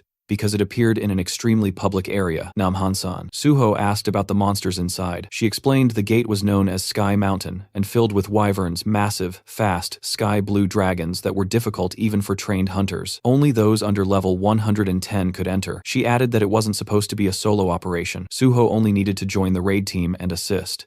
But Suho already knew everything about Sky Mountain. He asked whether the wyverns were sky blue. She confirmed it and asked how he knew. Suho stood up, asking her for the raid time. She said he could go immediately if he wanted. With a calm, confident smile, Suho told her to change the condition because he would be clearing the gate alone. A couple of days later, the sun was shining over a quiet forest clearing, where a blue swirling portal stood like a breathing doorway. Boxes of supplies were stacked nearby, prepared for the raid, but Suho walked right past them without slowing down. He headed straight for the gate. Not far behind him, Choi-yoon stood beside Kim Soo-won, a hunter from the Union. Kim Soo-won commented that it was surprising Suho had declined all supplies and insisted on entering alone. Choi-yoon only shrugged. She believed he had his own plans, and their boss had said that regardless of success or failure, watching Suho would be interesting. She still felt confident he would win. Suho always exceeded expectations in the end. Kim Soo-won, meanwhile, remained curious. If An Suho succeeded in soloing this gate, he would become even more of a legend. If he failed, the fall would be dramatic. Either way, he found the situation extremely fascinating. Inside the gate, the system loaded a new environment, Celestial Mountain. The surroundings were rocky, bright, and high above the clouds, with strong winds swirling through the mountain peaks. The system stated that only hunters under level 110 could enter, and the maximum party limit was 31. Yet Suho stood there alone, planning to clear everything by himself. He remembered reading association reports about this place. Officially, it was not classified as extremely dangerous, but the reality was different. Many hunters had failed here, and several had died. With wyverns dominating the sky, the association usually sent mages and archers. Warriors were advised to stay away, since aerial combat was too difficult for them. But Suho felt that these rules did not apply to him. He gathered blood in his hand and activated his blood weapon skill. A bloody sword formed in his grip. Looking up the winding mountain path, he decided to skip it entirely. Using leap, he soared upward through the sharp winds, as if they were nothing more than a gentle breeze. He ignored the twisting trails, and ran straight up the mountain. Soon, he reached a plateau where sky wyverns had gathered. All of them were over level 100. The leader, a sky wyvern at level 109, stood among them. As Suho approached, the wyverns reacted with irritation and surprise, clearly confused that a lone human had rushed them so confidently. One wyvern launched a swift attack, but Suho struck faster, slicing the creature cleanly with quick draw. The others recoiled in fear, realizing immediately that this human was unlike any they had faced before. Still, they refused a fair fight. When it became clear none of them could take him one-on-one, the wyverns attempted to overwhelm him from every direction. Suho quickly realized this was a coordinated strategy. The first attackers served only as a distraction. The true threat was the leader approaching from behind. As the leader lunged for a surprise attack, Suho dodged and slashed upward, landing a precise hit. Enraged, the sky wyvern used its fear skill. A wave of blue pressure rolled across the mountain, but Suho's dragon blood rendered him immune. To him, the wyvern's intimidation felt almost amusing. Only real dragons could frighten him. These wyverns were merely imitations. Frustrated, the leader fired its breath attack. Meanwhile, the lesser wyverns tore large boulders from the mountainside and hurled them at Suho, blocking his movement, while the leader prepared another strike. It was a surprisingly well-coordinated tactic. As the rocks crashed down, the leader charged in for the kill. Suho activated Leap again, soaring above the crowded attack. From the air, he used Airstyle's first form Sever and prepared Cutting Steel. He descended like a blade from the sky and cut the leader from head to tail with one clean strike. With the leader defeated, Suho observed its remains and felt that he was finally starting to adapt to his newer techniques. Still, he sensed room for improvement. He continued climbing higher, heading toward the true boss of this gate. But suddenly, the air darkened. A massive monster stepped into view larger than the others, with dark blue scales and a crown of jagged horns. When it roared, the entire mountain trembled. Far above, the Sky Wyvern King announced its presence. Suho assumed the king must have sensed the death of its minions. Now, he stood in the king's domain. Everything before this had merely been a warm-up. As Suho reached the mountain's summit, the sky dimmed as if reacting to the king itself. The giant wyvern landed, blocking the sun. The system reported its level 113. It released a massive roar, accompanied by a wave of dark energy. Once again, Suho resisted effortlessly, thanks to his dragon blood. Although the Wyvern King was intimidating, resembling a true dragon, Suho reassured himself that real dragons were far more terrifying. The Wyvern King circled above, waiting for Suho's move. Suho disliked wasting time, but he felt that mastering his techniques during this battle would be beneficial. Then, something caught his eye, a nest filled with glowing wyvern eggs. He suspected that approaching the eggs might provoke the king. He stepped closer, and his guess proved correct. The Wyvern King dived at him, blasting wind so powerful that the ground cracked. Suho felt the pressure but stayed calm. The Wyvern King repeated its fear skill, but it had no effect. Suho attacked with Cutting Steel, but the boss's thick scales reduced the damage. A level gap of over 40 levels made a noticeable difference. Instead of feeling discouraged, Suho welcomed the challenge. This was an opportunity to sharpen his abilities even faster. The Wyvern King roared again, summoning another large flock of wyverns. Suho had expected more enemies, but even he was surprised by the sheer number that appeared. Still, his upgraded stats allowed him to move faster, strike harder, and jump higher, perfect for this chaotic situation. The wyverns attacked from all directions. Suho jumped onto one wyvern's back and used it like a platform. The system immediately notified him his leap skill had reached rank S. Now he could jump one more time in mid-air, effectively doubling his movement in the sky. Suho tested it immediately, stepping on empty air and closing the distance to the Wyvern King with perfect timing. His blood weapon now shifted into a long red staff. Suho extended it, striking the Wyvern King's neck and slamming the giant beast to the ground. Even so, the monster struggled back to its feet. Suho respected the durability.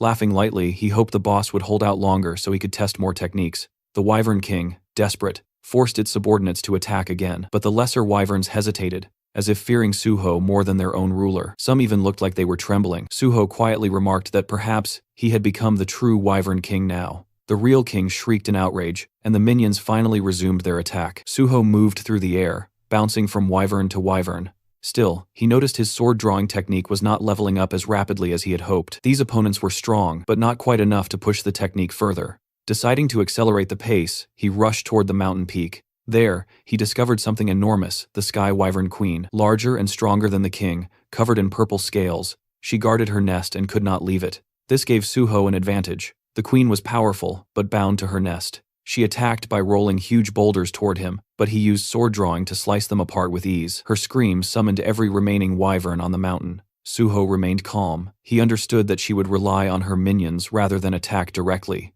At that moment, the Wyvern King swooped down in a full-force assault. Suho decided it was time to finish this battle. He chose not to use his strongest skill immediately. Instead, he wanted to reach a higher level of sword drawing. The best swordsmen relied solely on their blade, and Suho wanted to honor that principle. He focused on perfect timing and precision, repeating sword drawing over and over. The system reacted to his mastery, recognizing that his understanding had surpassed all others. System alerts flooded his vision. His sword drawing evolved to a supreme level. The guardian sword within him responded, granting a new form, Cloud Cutter rank S+. Red energy flickered in his hair and eyes. Suho unleashed Cloud Cutter with a powerful swing, sending a massive vortex of bloody energy crushing through the Wyvern King. The boss collapsed and died with a final cry. The remaining wyverns shrieked in fear and grief, but Suho was not done. He activated Cloud Cutter again. In one sweeping strike, he destroyed all remaining wyverns, including the queen. The system announced his triumph. Suho stood on the mountaintop with his sword resting on his shoulder. The gate conquered.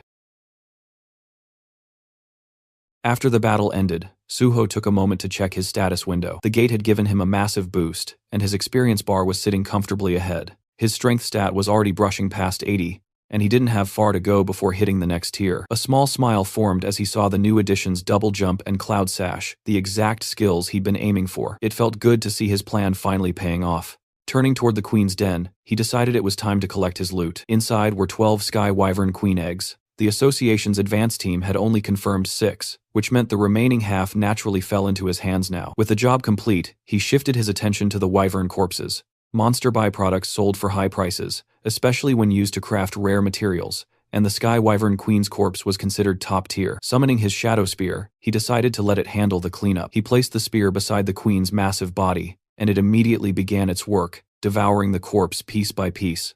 As it absorbed the flesh, the spear's purple energy flared, growing more vicious and alive, upgrading the blade to its next level. Watching the transformation, Suho realized that even a 1-star beast could serve as excellent nourishment for the Ghost Blade's shadow devouring. Judging by the spear's state, one more powerful meal should push it further. With that in mind, he directed the spear toward the king's corpse next, letting it feast again. Outside the gate, chaos had already broken out. Someone shouted that the gate reading had been completely deceptive, and people around him stared in disbelief. They finally realized the guy inside wasn't just some healer, he was actually a swordmaster. Among the crowd, a black-haired man wiped sweat from his forehead, overwhelmed. He knew better than anyone that even with a full raid party, clearing that gate wasn't guaranteed. Yet somehow this man had done it solo, and not as a combat class, but officially as a healer. Choi Yoon brushed it off casually, reminding him that she'd already said he would clear it easily. He agreed, but couldn't understand why she looked so excited. She just told him it must be his imagination. Their conversation paused as Suho walked out of the gate. They congratulated him for conquering it solo, the girl cheering first, and the guy echoing her. Suho thanked them and then reached into his inventory, pulling out the wyvern eggs. He placed all 10 Sky Wyvern Queen eggs before them, saying he'd found that many inside. Kim Suwon stared, stunned by the sheer quantity. Suho calmly insisted he had retrieved every single egg, while keeping quiet about the extra ones he kept for himself. As for the Sky Wyvern King and Queen corpses, he explained that both bodies had fallen to the base of Sky Mountain during the fight, making it impossible to recover them. Of course, hiding the fact that Ghostblade had already devoured them cleanly, leaving no trace. Lowering his voice, Suwon asked if he could pose a question. Suho told him to go ahead. Suwon hesitated, then asked how someone officially registered as a healer was able to wield a sword like that. Did he really fight those wyvern using nothing but swordsmanship and healing abilities? Even with good sword skills, taking down flying monsters with only a blade shouldn't be that simple. Suwon thought Suho, being both swordsman and healer, would have brought arrows, throwing spears, or at least long-range spell scrolls. As a fellow hunter, he was dying to know how the hell Suho managed it. Suho simply smiled, and told him one sword was enough. Suwon stared at him like an amazed fanboy. asking if he really meant he took down all those flying wyverns, including the king and queen, with only that one sword. Suho confirmed it. Suwon practically lit up, thrilled and glowing with admiration, while Choi Yun nudged him, asking if this wasn't the same guy who had been whining earlier. Changing the topic, Suho asked Choi Yun if he had fulfilled all the conditions. Choi Yun happily said he had more than fulfilled them. He'd solo cleared the gate and recovered all 10 eggs. As promised, she guaranteed him free use of the largest unit in the Cheongdam residence, adding that her boss never went back on their word. She then asked when he wanted to start using it. Suho told her he wanted to start today, and also requested access to future reports on items and magic stones. He asked if that was possible. Smiling, she said it absolutely was. He could contact her for anything, from item disposal to money laundering, and she'd provide top-tier service. Suho suddenly pushed a small diary toward her, saying he had one more favor. She told him to go ahead. Inside was a photo of a green-haired man. Suho asked about a patient named Nam Hae-won at the Yeongdong Post Dan Yak Center and said he needed information on him. Flipping through the diary, Choi Yun realized it was the exact file she had retrieved earlier. Confused, she asked what this Hae-won person actually did. Didn't Suho mention he was some kind of technician? Suho opened his car door and asked if he really needed to explain the whole backstory every time he requested a favor. She quickly apologized, saying she slipped again. As he settled into the driver's seat, she complained from outside the car that she felt hurt after everything they did together. Shouldn't they be able to talk more freely by now? Suho calmly replied that she could ask how he was doing, but nothing beyond that. Clasping her hands dramatically, she muttered that he was cold. Then she informed him the Cheongdam residence would be ready in 2 hours, and she'd send the address once everything was set. He told her to also send him Hae-won's information. Checking her phone, she said he was indeed a patient at the Dan Yak Center, and that digging into Junkie's records would take only a few dozen minutes. She scrolled through her contacts and told him she'd get back to him shortly. After some time while driving, Suho received a call from Choi Yun. She told him the Cheongdam residence was ready for immediate use, and she had already gathered all the information on Nam Hae-won and sent it directly to his phone. Suho thanked her for the work, but Choyo still pushed, asking why he was digging into a person who is a drug addict. Suho simply ended the call,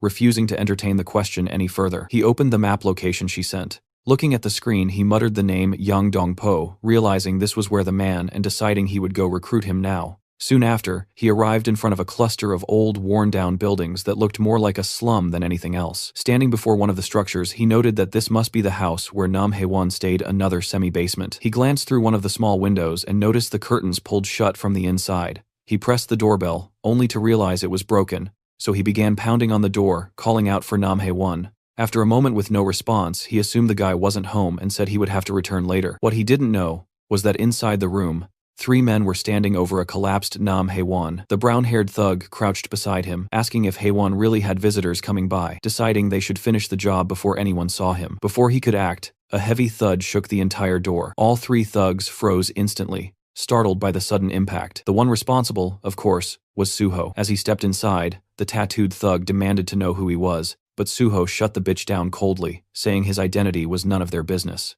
The tattooed thug tried to swear at him, but before he could get the full insult out, Suho's hand struck across his cheek with a sharp, rapid slap. It was so fast that the other 2 didn't even register what happened until the man staggered back. Suho glared at the remaining thugs, his voice heavy as he ordered them to come here, every single one of them. Outside the room, Suho had already confirmed 4 presences inside using his magic detection. Now 2 of them were shouting in front of him, demanding his identity and yelling who the hell he was. The second thug, standing beside the first, kept staring at Suho as if he recognized him from somewhere. The third thug was still lying unconscious from Suho's earlier slap, and the fourth was none other than Nam Hae-won himself. One of the 2 remaining thugs stepped closer, accusing Suho of ignoring him. He didn't get another word out before Suho casually swung a powerful slap across his face. The guy's expression twisted into something both hilarious and tragic as he flew backward and collapsed onto the floor. The last conscious thug witnessed everything, the first slap, the second, and now his second friend, dropping like a broken puppet. He barely had time to react before Suho turned his head and delivered another brutal slap. This one sent him spinning in a full circular motion, crashing far across the room and landing in the most dramatic fall of the 3.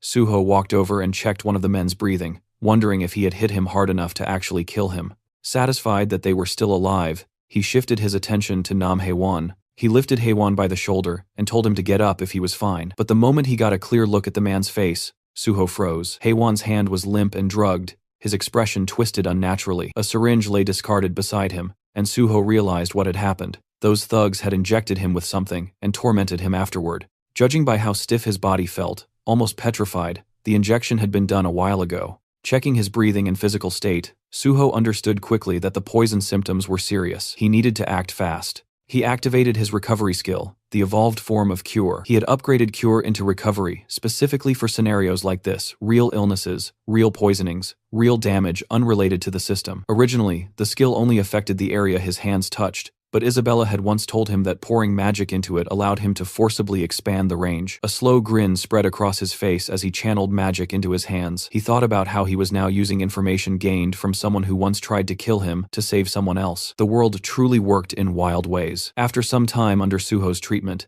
Haewon slowly opened his eyes. His vision was still blurry, and the first thing he saw was a blurry figure asking if he was awake. He stood up fast. Suho calmly told him that this was his home. When Haewon finally focused, he noticed the beaten thugs sprawled across the room and looked terrified, asking why they were in that state, and who the guy even was. Suho replied that they refused to listen, so he restrained them. But the more important issue was the drug in Haewon's system. Shaking violently, Haewon insisted he never took anything on his own. He said they forced it, they injected him, and he begged Suho to believe him. Trembling, he repeated that it was the truth. Suho watched him and realized the guy was too agitated to talk properly like this.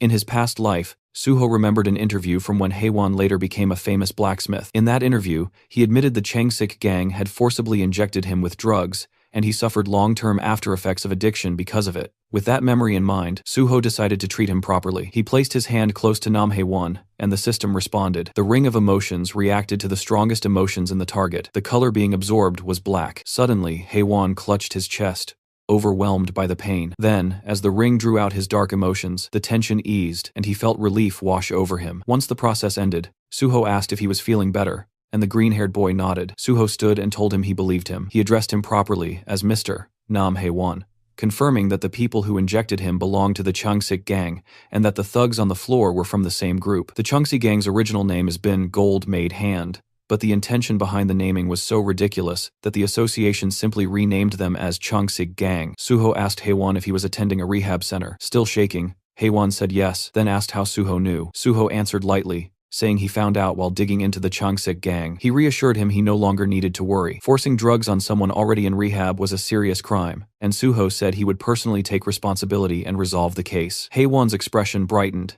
and he thanked Suho sincerely. Suho told him that since this was an important matter, he would return to check on him again soon. Then he asked if Haewon was experiencing dry mouth or withdrawal symptoms. Haewon admitted that he was, and that he was starting to feel cold. Suho knelt in front of him and asked him to sit for a moment. Haewon obeyed. Suho activated recovery, and blue light gathered around his hands. Seeing it, Haewon watched in quiet awe. Suho explained that this was the healer's recovery technique, tailored for drug addicts. It relieved withdrawal symptoms and pushed out the lingering drug energy from the body. But full recovery required continuous long-term treatment. Recovery consumed a large amount of mana, and very few healers were trained enough to handle it. That was why, in Suho's past life, Isabella had become one of the most influential figures among the last Crusaders. And that was also why, after returning, he chose the path of a healer. Standing up, Suho told the green-haired boy that addiction treatment needed consistency, and they would meet again for further care. For now, he had to head toward the Changsik gang's station. Terrified, Haewon asked him to wait. He said he wanted to know something earlier too, and asked who Suho was affiliated with. Suho gave his name, and said he was a hunter under the Korean Hunters Association. As Suho left, Haewon remained seated in silent amazement, repeating the name An Suho in his mind. Even someone who didn't own a TV like him had heard that name over the past few days. It was all over the breaking news, and now he realized the person who saved him was the same An Suho everyone had been talking about. From above, the slum looked like a war-torn zone. After multiple gate shocks, half of Yeongdongpo had collapsed into ruin, turning firmly into a slum. Suho walked through its broken streets, the air heavy with neglect. Since the district sat right in the center of Seoul, it had eventually become a perfect breeding ground for crime. He looked up at the crumbling surroundings, thinking that this must be the place that both the police and the association pretended not to see. In front of him stood a building with a bold sign that read, "Gold Made." Suho stared at it, wondering what kind of gang had the audacity to brand themselves with such a grandiose name. He pushed open the door and stepped inside. The first floor was a convenience store, shelves intact, lights on. Suho immediately understood the situation. A convenience store in the middle of a slum, still operating smoothly, was clear proof that the place was being openly run by gangsters. There was no way it would remain untouched without heavy backing behind it. He walked to the back of the store and found a staircase. As he climbed, a voice barked from above telling him to freeze.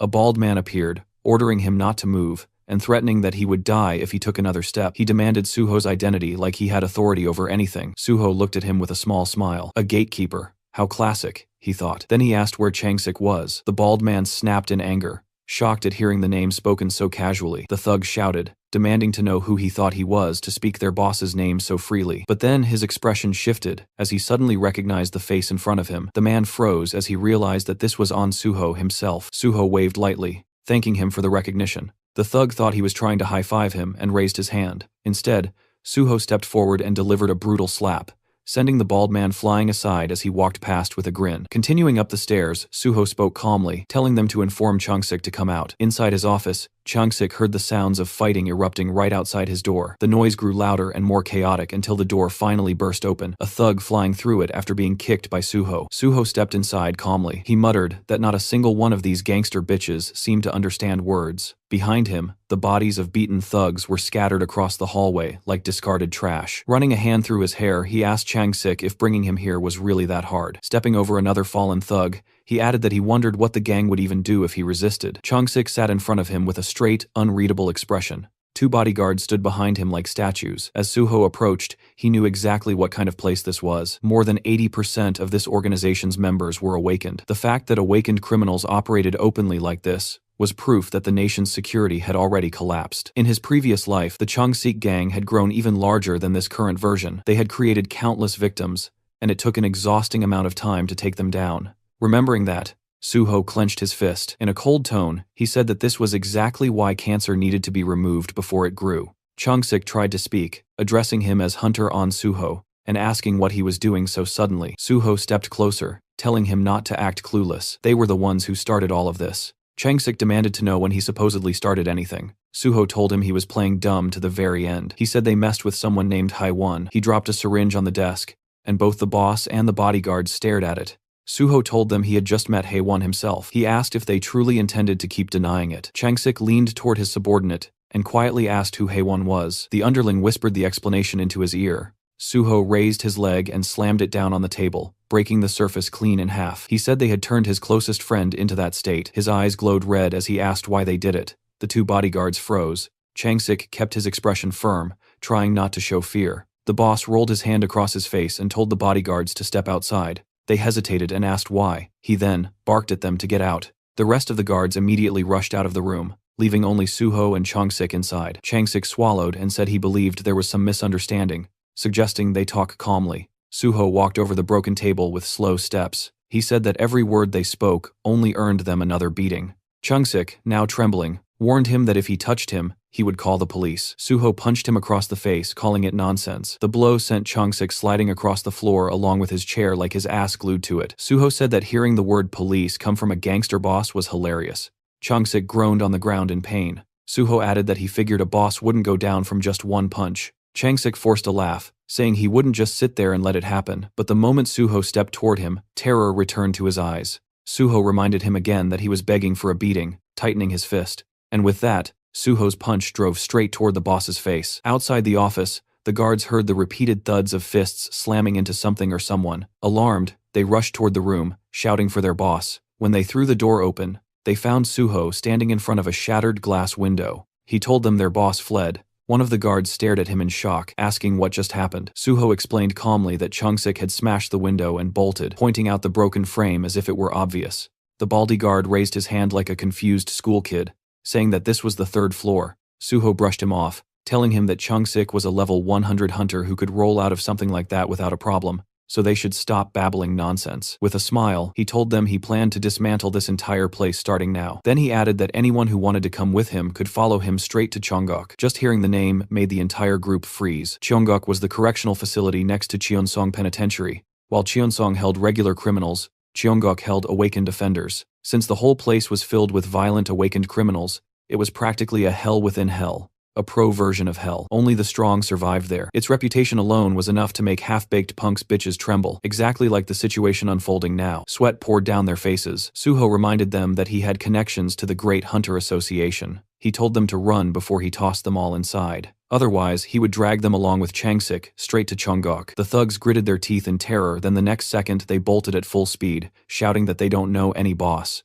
Watching them scatter, Suho said he expected about that much loyalty from gangsters, calling them vermin, cockroach bastards. He warned them that if even one document disappeared, he would carve them up slowly. He ordered them to leave empty-handed. Once the building was clear, Suho activated his magic detection. A blue magic circle formed beneath his feet. After a moment, it detected something special radiating mana on the 3rd floor, in the corner of the room. Suho approached the spot and uncovered a hidden safe. He called it obvious, saying the bastard must have thought hiding it here would keep it protected. It was a top-tier safe from a famous brand, the kind that only unlocked with the registrant's mana signature. He placed his hand on the reinforced steel. Blue light pulsed across it. With toughness like this, cutting the steel would destroy the contents, so he needed to slice the door off cleanly. Suho summoned Bulgasari. The tiny elephant monster popped out from subspace, standing at attention like a soldier. Suho told him he only wanted the door removed.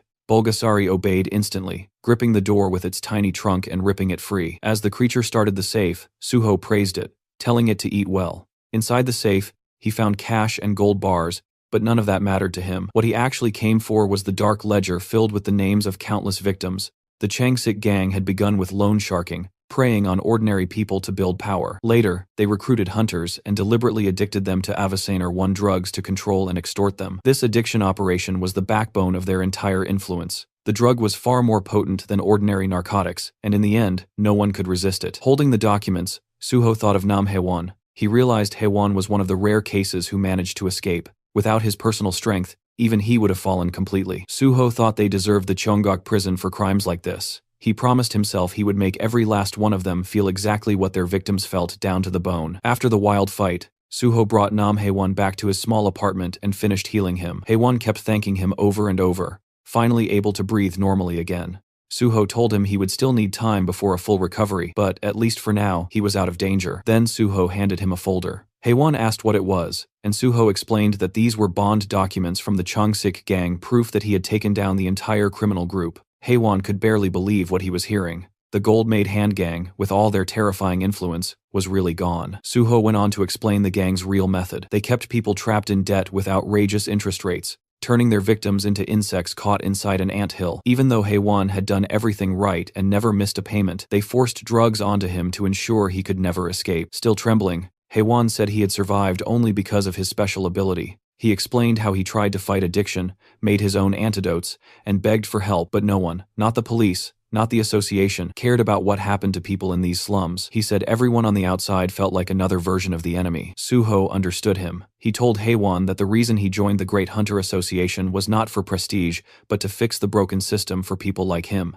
Suho placed a reassuring hand on his shoulder and praised his courage. Overwhelmed, Haewon broke down and thanked him again and again. Then Suho shifted the conversation to something important. It was time for a new proposal and potentially a new ally. He asked if Haewon was ready, and Haewon said he was. Suho explained that he had learned about Haewon's special power, synthesis. With synthesis, Haewon could combine any materials and create a brand new result. The outcome always matched what he intended. That was the core of his extremely overpowered ability. Suho said that while reading the gang's files, he discovered how huge the number of drug victims really was. There were far too many for him to treat alone, but Haewon had already made secret antidotes before, so Suho offered him a real job to create a proper neutralizer to help even more people. He promised top pay, a luxury safe house, and full medical support for Haewon's own addiction recovery. Haewon looked stunned. He thought being healed was already far more than he ever deserved. Now he was being given a chance to help others, live safely, and get paid for it. To him, this felt like something a hero would do. He thought that if a godlike hero existed, Suho must be that person. Haewon said he would do it. He said he needed no extra payment, and he would work as hard as he could out of gratitude alone. But Suho, firm as always, said he would pay him properly, so everything stayed official and fair. After that, they went to Suho's new base, the building he was granted earlier. It was a 3-story place in Cheongdam, with friendly staff, a full lab on the top floor, and everything Haewon would need. Even the Banshee team showed up, curious to see the fancy place, but they left immediately after their workaholic boss dumped another assignment on them. Meanwhile, Haewon was in awe. Suho told him to pick a room, get settled, and start working on antidotes as soon as he was ready. Suho said he had to leave for Nexus HQ, but Haewon could contact him anytime. Later, Suho got on a call with reporter Jinwi. He gave him the full scoop on the hidden crimes in the slums. Jinwi, being the genius reporter he was, said he could expand the story tenfold. He would frame Suho as the hunter who stormed into a dangerous slum, crushed a criminal organization, saved the victims, and sparked a new era of hope for the people living there. He said he wanted to create a major feature article with all the details so the world could not ignore it. Suho believed him completely. Public influence was exactly that reporter's specialty. Afterward, Suho met with guild leader Bai Dong-yuk at Nexus Guild and laid out the plan. Nexus would buy every neutralizer Haewon produced, helping victims all across Korea. The uplifting story would shift Nexus's reputation, turning them into a guild with a genuine hero presence, the kind the world would finally take seriously. Dong-yuk was thrilled. He shook Suho's hand and promised to look after Haewon from now on. With everything lining up, Suho felt good. The win-win plan was in motion: heal the people, spread the truth, make the criminals pay, and show the world that real change was finally possible. The scene cuts to Chung-sik, the once feared boss who made slums, Neil now reduced to a shaking wreck inside a trashed luxury room. He was on his knees, trembling. Suho's name kept echoing inside his mind like a curse he could not escape. No one had to spell out what happened. The syringe and the half-empty bottle beside him made everything clear. He had taken some kind of drug, the kind that burned strength into the body while tearing holes through the mind. Those substances twisted people from the inside, and his scattered expression showed exactly that. He muttered Suho's name, obsessively, like it was the only thought left in his fractured skull. The moment Suho stepped through the glowing blue portal, he entered his secret subspace that had once been a fancy private domain of polished marble and luxurious furniture. Now, the place looked like a disaster zone, as if a tornado had torn straight through it. He scanned the area, noting the cracked marble floor and the expensive furniture knocked over and scattered across the ground. To him, it was clear that someone had completely wrecked the place. On the floor, Chung-sik lay twitching, his skin pale and his body reacting in strange spasms. Suho observed him and figured that the drug must have done something unbelievably intense to the guy. It became obvious that this gangster had not run away, but had been dragged into Suho's subspace instead, effectively kidnapped by the chaos of the situation. Suho walked over, knelt beside him, and placed a hand on his body. His blue healing energy flowed instantly, and the system announced that recovery had begun. Chung-sik, still dazed, looked like someone who had just escaped a bizarre nightmare. Suho demanded that he pull himself together, offering no calm or gentleness in his tone. Suddenly, Chung-sik snapped into anger and panic. He grew wild,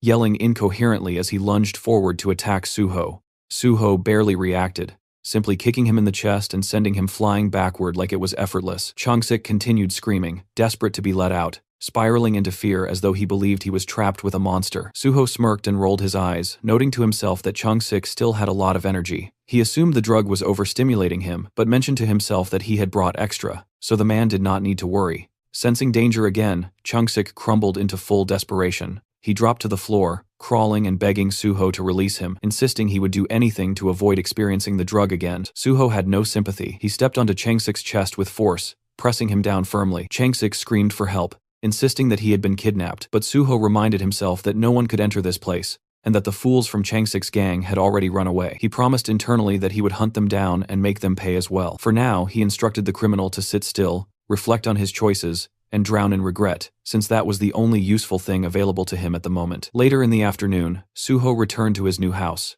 Haewon came running toward him, full of excitement. Suho noticed how hyped he was, and Haewon proudly revealed that he had just finished creating a brand new neutralizer for the dangerous drug. The new version was called Hammer 2. The system displayed information identifying Hammer 2 as a grade C item that excelled at neutralizing the effects of the drug, called illusion. Suho felt genuinely impressed, especially since Haewon had made it in only 2 hours. Haewon explained that he had improved the old version, naming it Hammer 2 because it metaphorically smashed illusions. Suho recalled how Hammer 4 had saved lives in his past life, which meant Hammer 2 should still be a reliable creation even if it was not the strongest one yet. Haewon attributed the success to Suho's help and described the entire process as similar to grinding for items in a game. He believed that with enough time and money, luck would eventually follow. Suho thought Haewon was always humble and wondered how much stronger he would become when he leveled up further. Suho then asked if Hammer 2 could be produced in bulk, and Haewon agreed enthusiastically. He had already completed the formula, meaning they could make large quantities as long as they gathered the necessary ingredients. Suho found that reassuring, and then checked Haewon's current level. Haewon had just reached level 51, thanks to creating the new drug. Because of this, Suho concluded that he would not need to call Giwon for now. Haewon was already functioning as a high-level hunter. With that decided, Suho shifted his focus toward helping all the victims from the slums, ready to use what they had gained to fix the damage that had been done. The next day, several news stories appeared online, claiming that the police and the Hunter Association were ignoring the suffering in the Yeongdeungpo slums. Unfortunately, Only around 500 people viewed the article throughout the entire day. The hype simply was not there. Suho realized that Jinhui had been right. There were too many terrible places in the world, so unless something was explosively dramatic, people rarely paid attention. Still, this was only the beginning. Suho then got busy. He distributed large boxes filled with food, water, and magical neutralizer potions to the grateful residents of the slums. Soon after, a truck arrived, loaded with even more supplies. People helped unload everything, and quickly delivered food and potions to everyone. Suho thought Nexus had truly come through with support. His phone rang. Chief Pai was on the other end, speaking to him with the energy of a relaxed uncle. As they discussed tomorrow's appreciation plaque ceremony, they agreed to keep it short and simple. Suho felt secretly thrilled, because receiving a plaque meant the possibility of special recruitment. After some light conversation, Suho called Jinhui to talk about the ceremony and the news. While the slum article did not get many views, he believed it had probably caused trouble for the reporter with the Hunter Association. But Jinhui remained calm, mentioning that only popular stories went viral, and that he had broken no laws. He added that he planned to upload part 2 soon, and that the PBS news group would likely report on the ceremony as well. He then asked if Suho had an Instagram account. Suho did not. This annoyed the reporter, who said many fans were waiting to follow him. Then the conversation took a strange turn. There was an entire fan cafe for Suho, called Anshin Temple, where fans referred to him as the Guardian Priest. Suho realized that the moderator running the cafe was actually Jinhui himself. The reporter admitted to managing it so that Suho's reputation would stay clean, and to avoid unnecessary drama caused by other chaotic fan groups. The logic was reasonable. He also offered to manage an Instagram account for Suho, boasting about his social media skills, and saying he could help Suho become extremely popular. But Suho preferred doing things himself. He asked the reporter to simply send content for posting, and he would copy and paste it.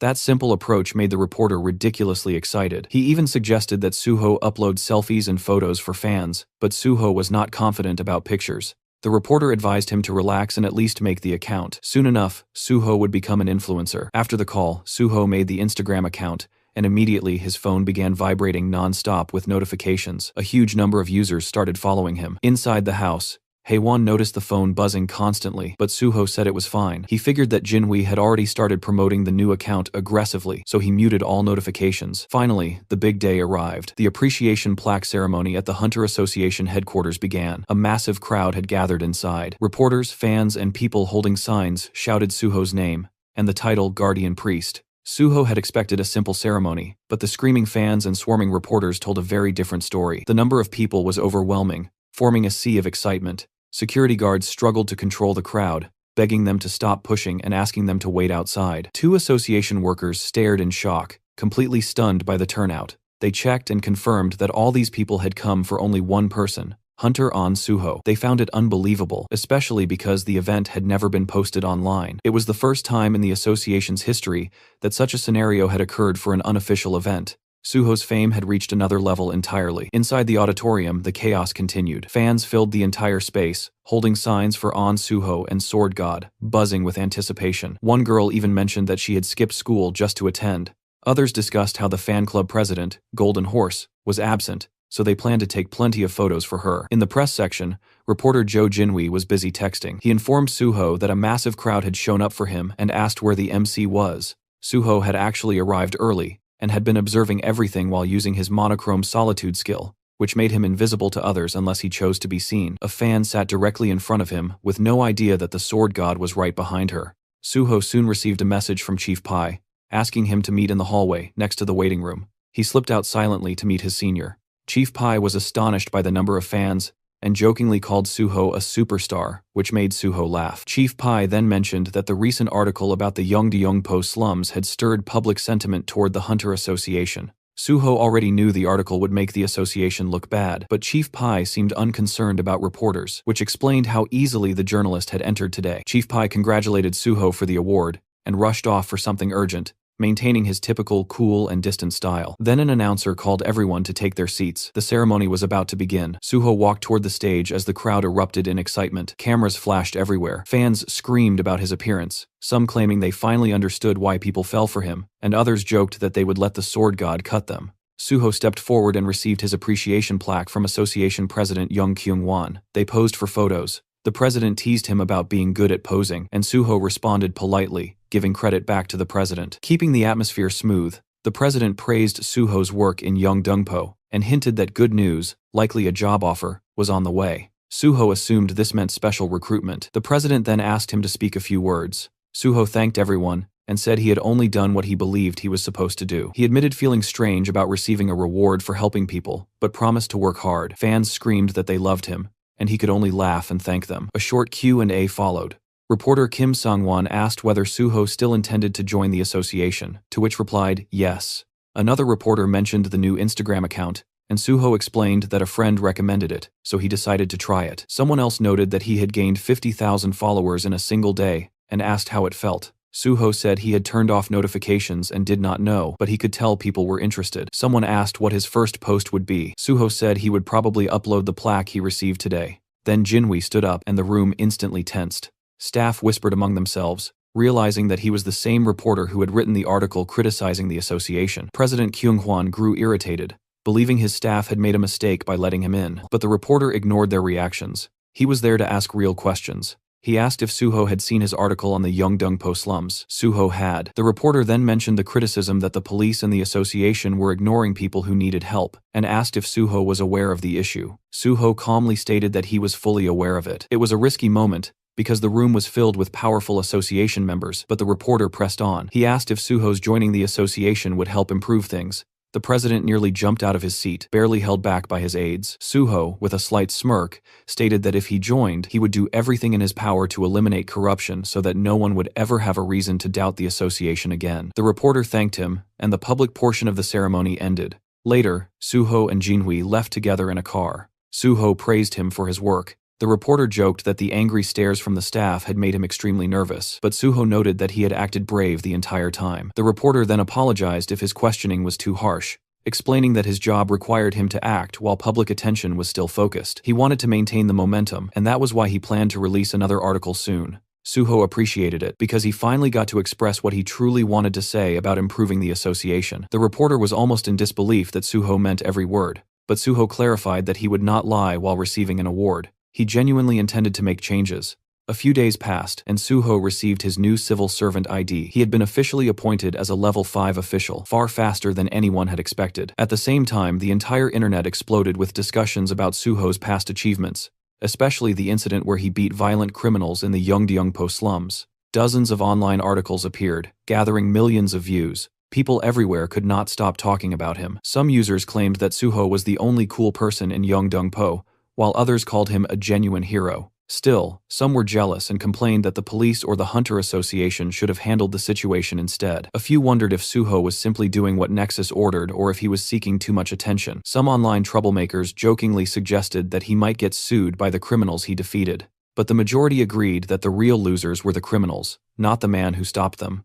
People argued a lot, but everyone agreed that something massive was happening. Then major headlines appeared everywhere. The news declared that An Suho was joining the Great Hunter Association. Broadcasts repeated it constantly, referring to him as the hero of Yeongdeungpo, and announcing that Swordmaster An Suho had earned a special grade 5 position. Crowds of fans and reporters waited at the entrance of the association building, screaming his name like he was a celebrity attending a concert rather than a civil servant arriving for work. The shouting did not stop. People wondered what would happen to Nexus now that Suho had moved to the association. Questions came up online about whether he still had a contract with them and whether Nexus would be upset. Inside the Nexus office, the boss, Bae Dong-yuk, remained calm. He mentioned that everyone was talking about them now and that it was time to release an official statement. Nexus sent out multiple news articles wishing An Suho good luck, clarifying that there was no contract issue and explaining that they had never paid Suho any signing bonus. The message was clear. Nexus wanted everyone to know they supported Suho's decision. Elsewhere, two men watched the news and read newspapers.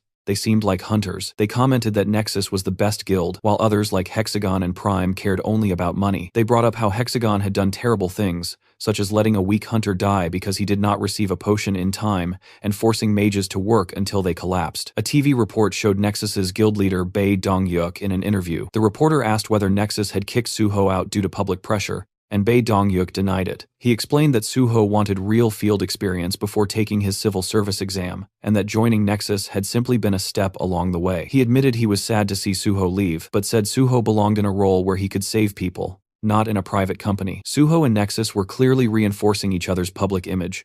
Back at the Hunter Association, Suho tried not to sweat under all the attention.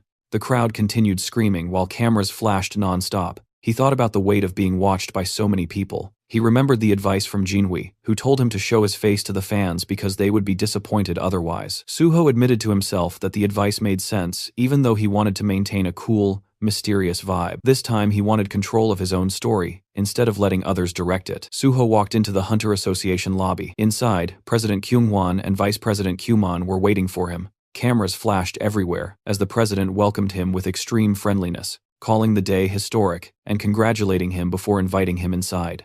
They entered the elevator. As soon as the doors closed, the president dropped the formal tone and became more casual. He asked if Suho was doing well and if he knew his schedule. Suho said he was fine but had not been informed of the details yet. The president said that the vice president would explain everything. When the elevator reached the correct floor, the president left, and Suho remained with Vice President Kyumon. Suho found it slightly unusual that the vice president himself would be giving the briefing, but Kyumon simply led him through the hallway to an office where Chief Pai waited alongside Chulman.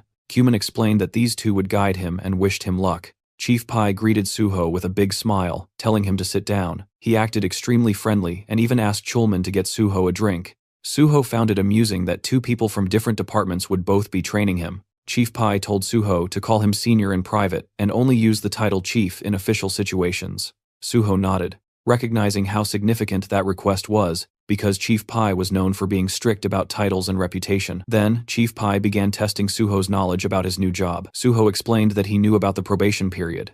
Normally, a grade 5 officer would train at the HR center before being assigned to a branch office, but because the Hunter Association was unique, Suho would rotate through all departments for 2 or 3 months each. Every department was eager to take in a superstar like him. Chief Pai assured him that after the training, Suho could join the Special Forces Division. Suho remembered the true promise, which was that he would go to the Special Forces instead of the Gate Management Department. He also understood that with so many eyes on him, he had to follow the official process. Chief Pai then introduced Chulman as Suho's overall supervisor. Each department had its own boss, but Chulman would oversee the bigger picture and answer Suho's questions. After Chief Pai left, Suho realized that the man had only come to issue a silent warning to Chulman, not to steal Suho for his own department. Suho found it a bit petty, but let it go. Chulman then explained the training plan. There were 5 departments: Special Forces, Administration, Awakening, Gate, and Resources. Suho already knew and recited what each department handled. Chulman was impressed but believed Suho had probably memorized it from a document. He informed Suho that his first rotation would be in the Awakening department. As they walked toward the department, Suho noted that this meant he would meet Director Lee Wanek, a member of the president's faction, and someone Suho planned to remove later. Chulman continued explaining that every department would have people monitoring Suho and giving him tests, which meant he had to pass everything thrown his way. Still, Chulman remained confidently positive, insisting Suho would do just fine, keeping the cheerful, supportive attitude he always carried. When they arrived at the Awakening department, Suho immediately thought to himself that he would not need his memory abilities for this part. There was one person here no one could ever forget. Inside the office stood Lee Wanek, looking authoritative behind his desk. He stood up immediately to greet them, calling it an honor to have a national superstar like Suho start his first rotation in the department. He also said he would be the one grading Suho's work, and acted overly friendly. Suho's thoughts drifted to what he knew about this man. Wanek was famous inside the association, and had close ties with the chairman. After leaving for another company, rumors circulated that he was involved in human trafficking, but nothing came to light because Kyunghwan had covered it up. Suho believed things might turn out differently this time since he now knew the truth about the past. This place needed to be cleaned from top to bottom. Someone knocked on the door, and Wanek identified the visitor as Junsong before calling him in. He introduced him as the officer who would help Suho in the Awakening department. The two shook hands politely, and Junsong said he had heard a lot about Suho, and felt amazed to work with someone so popular. Suho behaved humbly, but internally he admitted he had no memory of this man. Everyone below team leader was simply called officer, so it made sense. Junsong tried light-hearted joking, even mentioning that he wanted Suho's autograph later. He then encouraged Suho not to stress about the job, pointing out that Suho already had a clear future destination. Suho pretended not to understand, but Junsong clarified that everyone knew he was headed to the Special Forces Division. Suho realized that Chief Pai had not kept anything secret at all, but he did not mind. Having a powerful person supporting him only made life easier,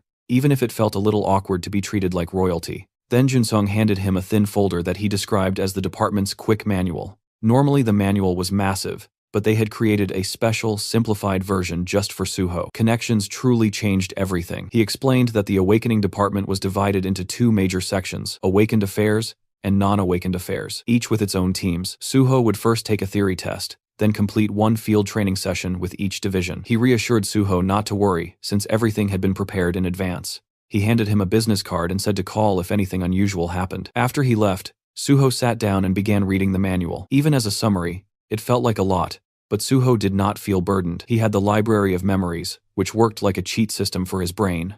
The system activated, and all the information flowed into his mind effortlessly. For him, any memory test was trivial. Around 40 minutes later, Junsong returned and said it was time to begin. He expected the test to take at least 30 minutes, because the questions were designed to be difficult and tricky. But once Suho began, his pen flew across the paper like a machine. Junsong stared in disbelief. Suho finished in 10 minutes and handed in the paper calmly. It was the first time anyone had completed the test that fast. While Suho prepared to leave, Junsong tried showing him the cafeteria, but Suho declined, saying he already had lunch plans. Then Suho made a secret phone call to Chulman. He asked if Chulman was busy, and since he was not, Suho suggested they eat lunch together and asked him not to tell anyone. Chulman agreed enthusiastically. Back in Chulman's office, Junsong entered while the supervisor was ending his phone call. He informed him that Suho had finished the theory test. Chulman was surprised it was already over, but Junsong insisted it was true. They examined the test together and put it into the grading machine with nervous anticipation. The machine displayed a perfect score of 100. Thinking it might be a malfunction,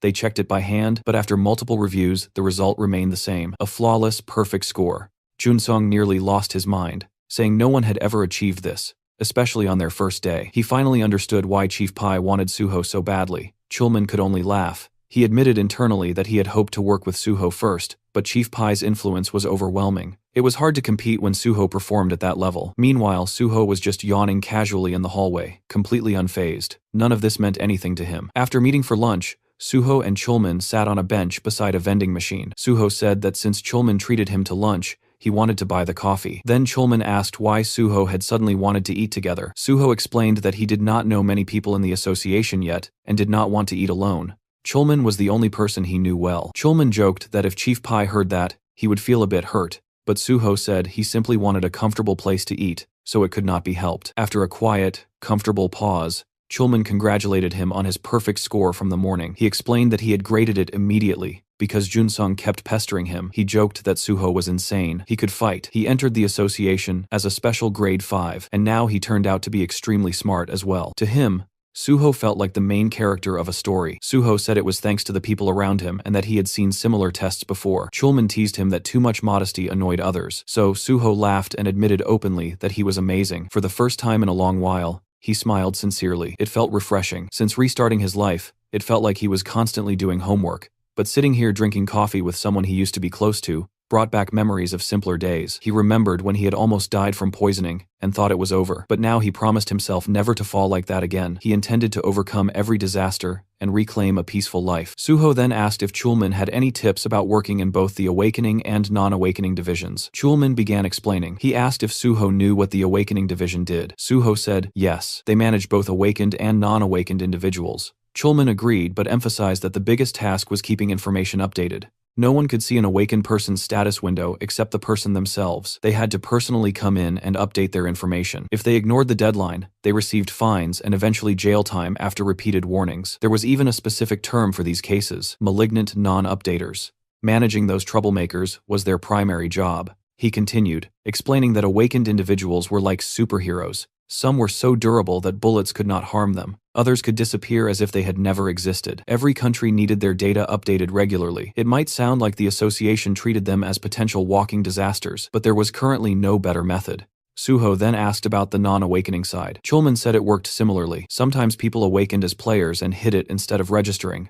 The department had to track down and arrest those unregistered players. Suho already knew all of this, but pretended to be new. After the break, Suho returned to the building, walking beside Junsong. The officer asked if Suho enjoyed his meal, and said they would begin work in the Awakening department. He congratulated him again for his perfect score, noting that even the director would be pleased. They arrived at an office where a man was waiting. This was Lee Moonho, chief of the Awakening section. He greeted them warmly, and said he had already heard about Suho's perfect score. He handed him a folder and said he could begin his field training immediately. He wished him luck, and Suho acknowledged it. Walking down the hallway, Shunsong explained that Suho's first mission involved malignant non-updaters. His task would be to find those troublesome individuals and force them to update their information. He handed Suho a folder labeled Non-updater list. Suho asked if this was truly the list of people he had to handle, and Junsong confirmed it, stating that the list was not very long, so the work should be manageable. But when Suho looked at the list, his expression hardened. He thought the entire thing was ridiculous.